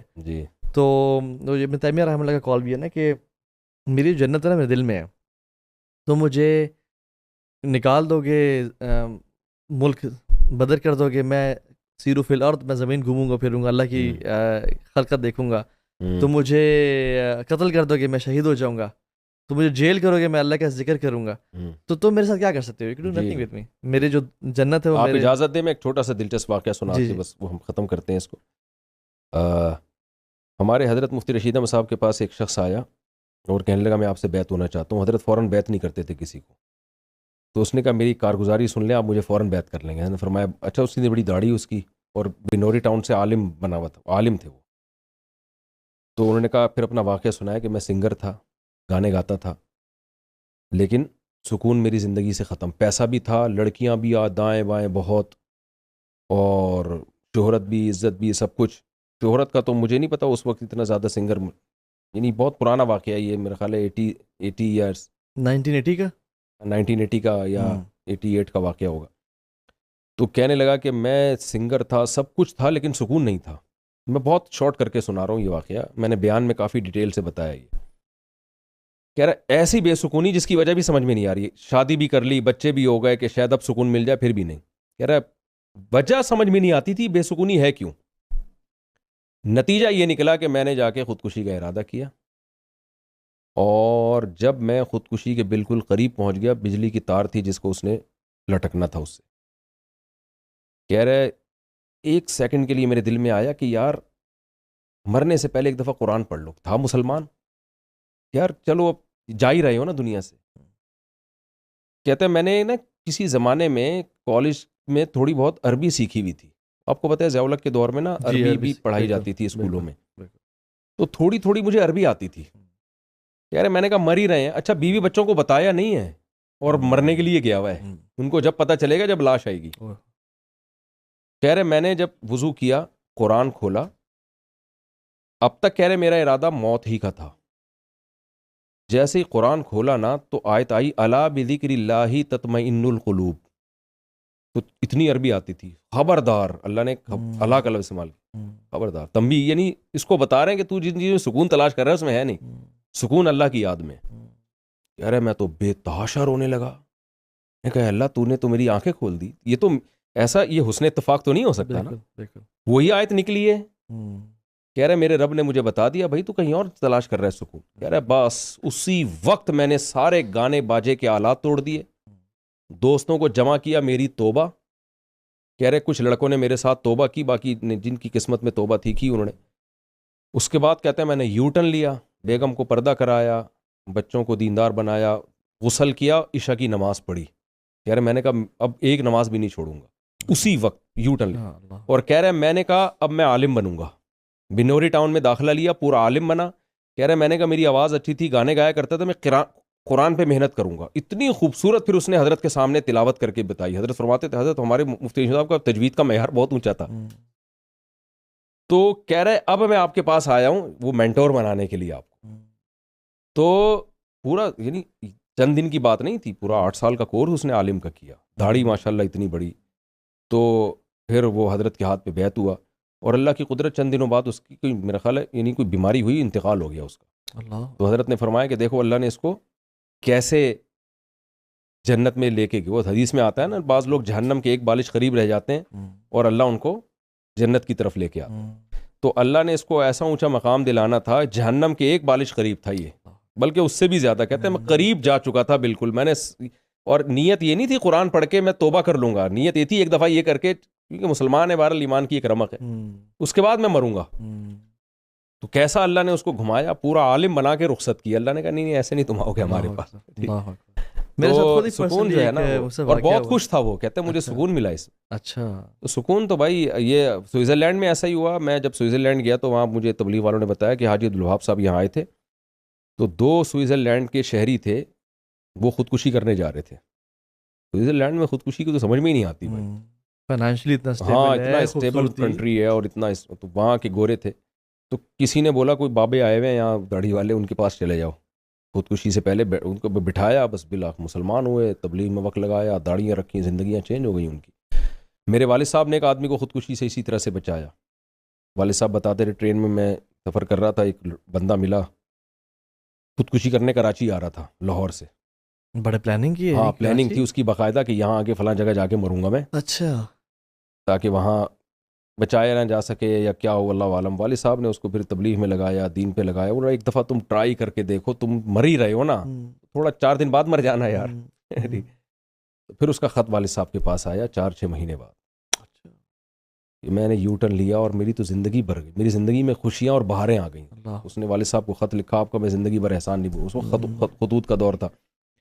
تو جو بھی ٹینشن میں ہے, ڈپریشن میں, بھائی ایک دفعہ آؤ تو صحیح, کشتیاں جلا کے آؤ, ٹرائی کرنے کے لیے نہیں آؤ. وہ بھینسوں والا قصہ کہ جی میں نماز پڑھ کے دیکھتا ہوں بھینس زیادہ دودھ دیتی ہے کہ نہیں دیتی. وہ بار بار ہوا تھا نا ایک آدمی کے ساتھ, وہ ٹرائی کر کے دیکھ رہا تھا. اچھا, امام صاحب نے کہا تھا نماز پڑھو تو بھینس زیادہ دودھ دے گی. جب نماز پڑھتا تو بھینس مر جاتی. امام صاحب نے کہا اللہ تمہیں آزما رہا ہے, دوبارہ ٹرائی کرو. ظہر پڑھی تو ایک اور بھینس مر گئی. تو ایک بھینس کا بچہ نا بہت چیخ رہا تھا, کہہ رہا ہے چپ کر جا, تو خالی 2 نفل کی مار ہے. تو ٹرائی نہ کریں, کشتیاں جلا کے اللہ کی طرف آئیں, سکون ہی سکون. میں سے خود مصعب اسی بات پہ ختم کریں گے. میرا پرسنل واقعہ ہوا کہ مجھے نا دبئی میں ایک ہمارے لسنر تھے, اسٹوڈنٹ تھے, انہوں نے مجھے کال کی کہ تو ہاں بھائی ہم آپ کے لیکچرز نا دبئی میں آفس میں بریک میں سنتے ہیں. تو ہندو بھی ساتھ ہیں, مختلف ڈفرینٹ ریلیجنس کے, کرسچنس ساتھ ہوتے ہیں. تو ہندو چونکہ اردو بولتے ہیں تو ان کی آپ کو سمجھ آتی ہے. تو ایک لڑکا ہے روہت, ہمارے ساتھ جاب کرتا ہے جی, وہ آپ سے بات کرنا چاہ رہا ہے. میں نے کہا بات کرائیں. اچھا اس نے مجھ سے بات کی تو کچھ سوالات تھے, کچھ سوالات کا جواب دیے, تو مجھے ایسا محسوس ہوا کہ یہ نا کافی ٹائم سے سن رہا ہے, لوگوں کو نہیں بتایا ہوا بٹ یہ سن رہا ہے, اس کے یعنی ریلیجس نالج اس کا بڑا ہوا تھا. اور وہ تو وہ کہتے ہیں تو ہاں بھائی میں نے نا تو ہاں وہی یعنی جو انڈین ہے نا, میں نے دین قبول کرنا ہے. میں نے کہا بڑے جلدی اس نے ارادہ کر لیا. میں نے آپ کو کوئی پریشرائز تو نہیں کرا؟ کہتے نہیں. فورس تو نہیں کرا آپ کو کوئی؟ کہتے نہیں. میں نے کہا آپ کنفرم آپ نے دین قبول؟ کہتے جی میرے سارے کنفیوژنس کلیئر ہو گئے اور میں کافی ٹائم سے لیکچرز وغیرہ سن رہا ہوں, اب مجھے کلمہ پڑھانا ہے. میں نے کہا اچھا پڑھیں اشہد ان لا الہ الا اللہ و اشہد ان محمد رسول اللہ. تو اس نے پڑھا اور رونا شروع ہو گیا کال پہ ہی. میں نے کہا سب خیریت کیا ہوا؟ کہتے کہ مجھے ایسا محسوس ہو رہا ہے کہ میرے کندھوں سے نا بوجھ اتر گیا ہے. میرا جو سالوں کا ایک پتہ نہیں کچھ میرے بوجھ سوار تھا نا, آئی فیل سو ریلیکسڈ اور خوش. تو میں نے کہا الحمدللہ یہ آپ اس دین میں داخل ہوئے ہیں جو کہ انسانیت کی نجات کا باعث ہے اور اللہ کے نبی کا دین ہے. تو کہتا ہے کہ شکریہ جزاک اللہ. میں نے طلحہ سے بھائی سے بات کی. میں نے کہا یار آپ نے نا اس کو اپنا دوست بنا لو, چھوڑنا نہیں ہے اس کو بھی. آپ نے نماز کا طریقہ سکھاؤ, روزے کا, وضو کا طریقہ سکھاؤ, اس کو اپنا بڑی بنا لو. ابھی میں بات ہی کرتا تو اس نے دوبارہ فون کھینچا اور کہا کہ میرا آپ نام رکھو تو. ہاں بھائی. میں نے کہا کیا مطلب؟ کہتے میرا نام روہت ہے, چینج کرو اس کو. تو میں نے کہا کہ یار یہ تو بڑا ڈیسیجن ہوتا ہے زندگی کا, اپنے ذرا دوستوں سے مشورہ کر لو, فیملی والوں سے. تو میں کیا رکھوں بھی, مغرب کا ٹائم بھی اذان ہونے والی تھی, میں جلدی میں تھا ذرا. تو نہیں نہیں آپ نے مجھے کلمہ پڑھایا, نام آپ ہی رکھو گے. مجھے اچانک سے وہ خیال ہے. میں نے کہا کہ اللہ تعالیٰ کو دو نام بڑے پسند ہیں, ایک عبداللہ اور ایک عبدالرحمن, اور میرا جو بیٹا ہے اس کا نام بھی عبداللہ ہے. میں نے کہا آپ کا نام عبداللہ اور پھر آگے شرما, عبداللہ شرما آپ کا نام. کہتے ہیں ٹھیک ہے الحمدللہ. کال کٹ گئی. اس میں میرا بیان بھی تھا, میں نے اس میں بتایا بھی سی کہ الحمدللہ آج ایک انڈین نان مسلمان ہوا ہے, ہندو تھا وہ. تو آپ یقین یعنی کچھ ہی دن گزرے, 2-4 دن گزرے, مجھے دوبارہ کالز دبئی سے بار بار. میں کہیں بزی تھا, میں نے دیکھا کالز آ رہی ہیں, میں نہیں اٹھا سکا. ارجنٹ کے میسج آ رہے ہیں. جب میں نے کال اٹھائی تو انہوں نے کہا کہ تو ہاں بھائی آپ کہاں تھے؟ میں نے کہا مصروف تھا. کہتے ہیں کہ وہ جو عبداللہ تھا نا, جو روہت تھا پہلے, کہتے ہیں وہ کل رات اپنے بستر پہ سویا اور صبح اٹھا ہی نہیں, وفات ہو گئی اس کی. میں نے کیا بات کہہ رہے ہیں یار آپ؟ کہتے ہیں کارڈک اریسٹ ہو گیا اس کو رات کو سلیپ میں, اور صبح ایمبولینس ہم نے بلائی اور اس نے چیک کی ہے ڈیڈ باڈی ہے وہ. تو میں نے کہا انا للہ و انا الیہ راجعون. لیکن مجھے خوشی بھی ہوئی کہ الحمدللہ مسلمان ہو کے گیا. کہتے ہیں تو ابھی عجیب بات بتاؤں آپ کو میں. کہتے ہیں کہ اس نے ہم سے نا جلدی میں نا اس نے کہا میرا ڈاکومنٹیشن چینج کرو, میرا ریلیجن ہندوازم سے اسلام کرو. اس کو نا کوئی جلدی تھی, کہ ارجنسی تھی, کہ ہم اداروں میں گئے, ہم نے کہا ارجنٹ ہے ریکویسٹ. تو آج دوپہر یعنی کل جب رات کو سونے سے پہلے اس کا کارڈ بن کے آیا ہے, اور آج صبح اس کی ڈیتھ ہوئی ہے, اور اس کا ریلیجن اسلام ہے. اگر یہ نہ ہوتا تو ہمیں اس کی باڈی کو مجبوراً ہندو کمیونٹی کے حوالے کرنا پڑتا اور اس کو جلا دیتے. لیکن یہ کارڈ چونکہ بن کے آ گیا, ہم نے اس بھائی کا, ہم نے اس کو غسل دیا, اس کا جنازہ پڑھا ہے, اور اس کو مسلمانوں کے قبرستان میں جا کے بھی دفنا کے آ رہے ہیں. اور اس نے مجھے وہ ویڈیوز بھیجی, اور میں اتنا حیران ہوا سب سے کہ الحمدللہ یعنی اللہ تعالیٰ کے فیصلے بڑے یہ عجیب واقعات ایسے بہت ہوئے, غیر مسلم مسلمان ہوئے, ان کی موت کا وقت آیا تھا, اللہ نے ان کو اسلام کی توفیق. اللہ اکبر. میرے بچپن میں ایک عیسائی تھے, نوجوان لڑکے, رمضان میں مسلمان ہوئے, اور کوئی بیماری نہیں تھی, 1 ہفتے بعد ڈیتھ ہو گئی ان کی. اور ڈیتھ سے پہلے انہوں نے کہا مجھے مسلمانوں کے قبرستان میں دفن کرنا, اور سب رشتہ داروں کو بتا دیا میں مسلم ہوں, میں غیر مسلم نہیں ہوں, مجھے مسلمانوں کے قبرستان میں, انتقال سے پہلے نا. تو اب ظاہر ہے اسلام کی وجہ سے نہیں مرے, وہ مرنا تو تھا انہوں نے, لیکن اللہ کسی پر رحم کرتا ہے, کوئی نیکی ہو گئی ہوتی ہے. اس کی وہی مثال ہے کہ ایک صحابی نے 100 اور بچیوں کو زندہ دفن ہونے سے بچایا کفر میں. تو نبی سے پوچھا کہ یا رسول اللہ میں نے یہ کفر میں یہ نیکی کی ہے, تو کیا یہ نیکی میرے کام آئے گی, اس کا ثواب ملے گا؟ آپ نے فرمایا اسی نیکی کی وجہ سے اللہ تمہیں اسلام کی توفیق دے رہا ہے. بالکل. تو کچھ غیر مسلموں کی موت کا وقت آتا ہے, موت سے پہلے اللہ ان کو اسلام کی توفیق دیتے ہیں. ریسنٹلی 2-3 مہینے پہلے کہ ہندو میرے ہاتھ پہ مسلمان ہوا یہاں پہ. اچھا الحمدللہ. تو وہ کئی دنوں سے بیان میں آ رہا تھا باقاعدہ. ہندو تھا لیکن بیان ہندو نہیں تھا, شاید کرسچن تھا, کرسچن عیسائی. ٹھیک ہے. بیان میں بیٹھتا تھا, لوگوں نے مجھے بتایا یہ عیسائی ہے. میں نے کہا کوئی بات نہیں, بیٹھنے تو بیان میں. 2-4 دفعہ مجھ سے ملا, کچھ سوالات تھے اس کے, کنٹینیو بیٹھ رہا تھا. بالآخر ایک دن آیا کہ میں اسلام قبول کرنا چاہتا ہوں. میں نے کہا دیکھو کوئی سوچ لو, کوئی زبردستی, کوئی نہ. کہہ رہے نہیں, خوشی سے. ہم نے اس کو کلمہ پڑھایا, مسلمان کیا الحمدللہ. تو میرا پھر سفر تھا بھی افریقہ کا، میں افریقہ گیا ہوا تھا، ساتھیوں کا میسج آیا کہ اس کا ایکسیڈنٹ میں ڈیتھ ہو گئی، چند دنوں بعد ہی کہ ایکسیڈنٹ میں اس کی ڈیتھ ہو گئی، بالکل جوان لڑکا. میں کہا یار بس اللہ کی رحمت ہے بھائی. تو ہمیں بھی اللہ بس اسی طرح ہی موت تک ایمان کی توفیق دے. تبھی اللہ سے ایمان مانگنا چاہیے اور اپنے ایمان پہ اترانا نہیں چاہیے. بعض دفعہ الٹا بھی ہوتا ہے، آپ تو ماشاءاللہ یہ حدیثیں جانتے ہیں، ساری زندگی ایمان اعمال صالحہ پہ ہوتی ہے، کوئی ایسی برائی ہوئی ہوتی ہے کہ اللہ موت میں ایمان کی توفیق چھین لیتا ہے، مرنے سے چند دن پہلے کافر ہو جاتے ہیں تو نیکیاں برباد ہو جاتی ہیں.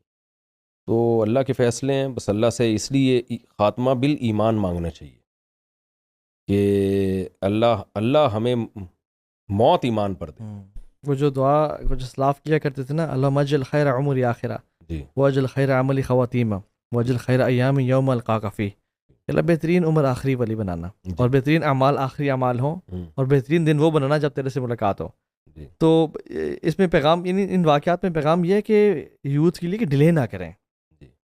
انذر تو کم سوف، یہ نہ کہ میں کل کروں گا، پرسوں شادی ہو جائے پھر حجاب شروع کروں گی، جاب ہو جائے پھر داڑھی رکھیں گے، نہ نہ نہ، کچھ نہیں پتہ موت کا.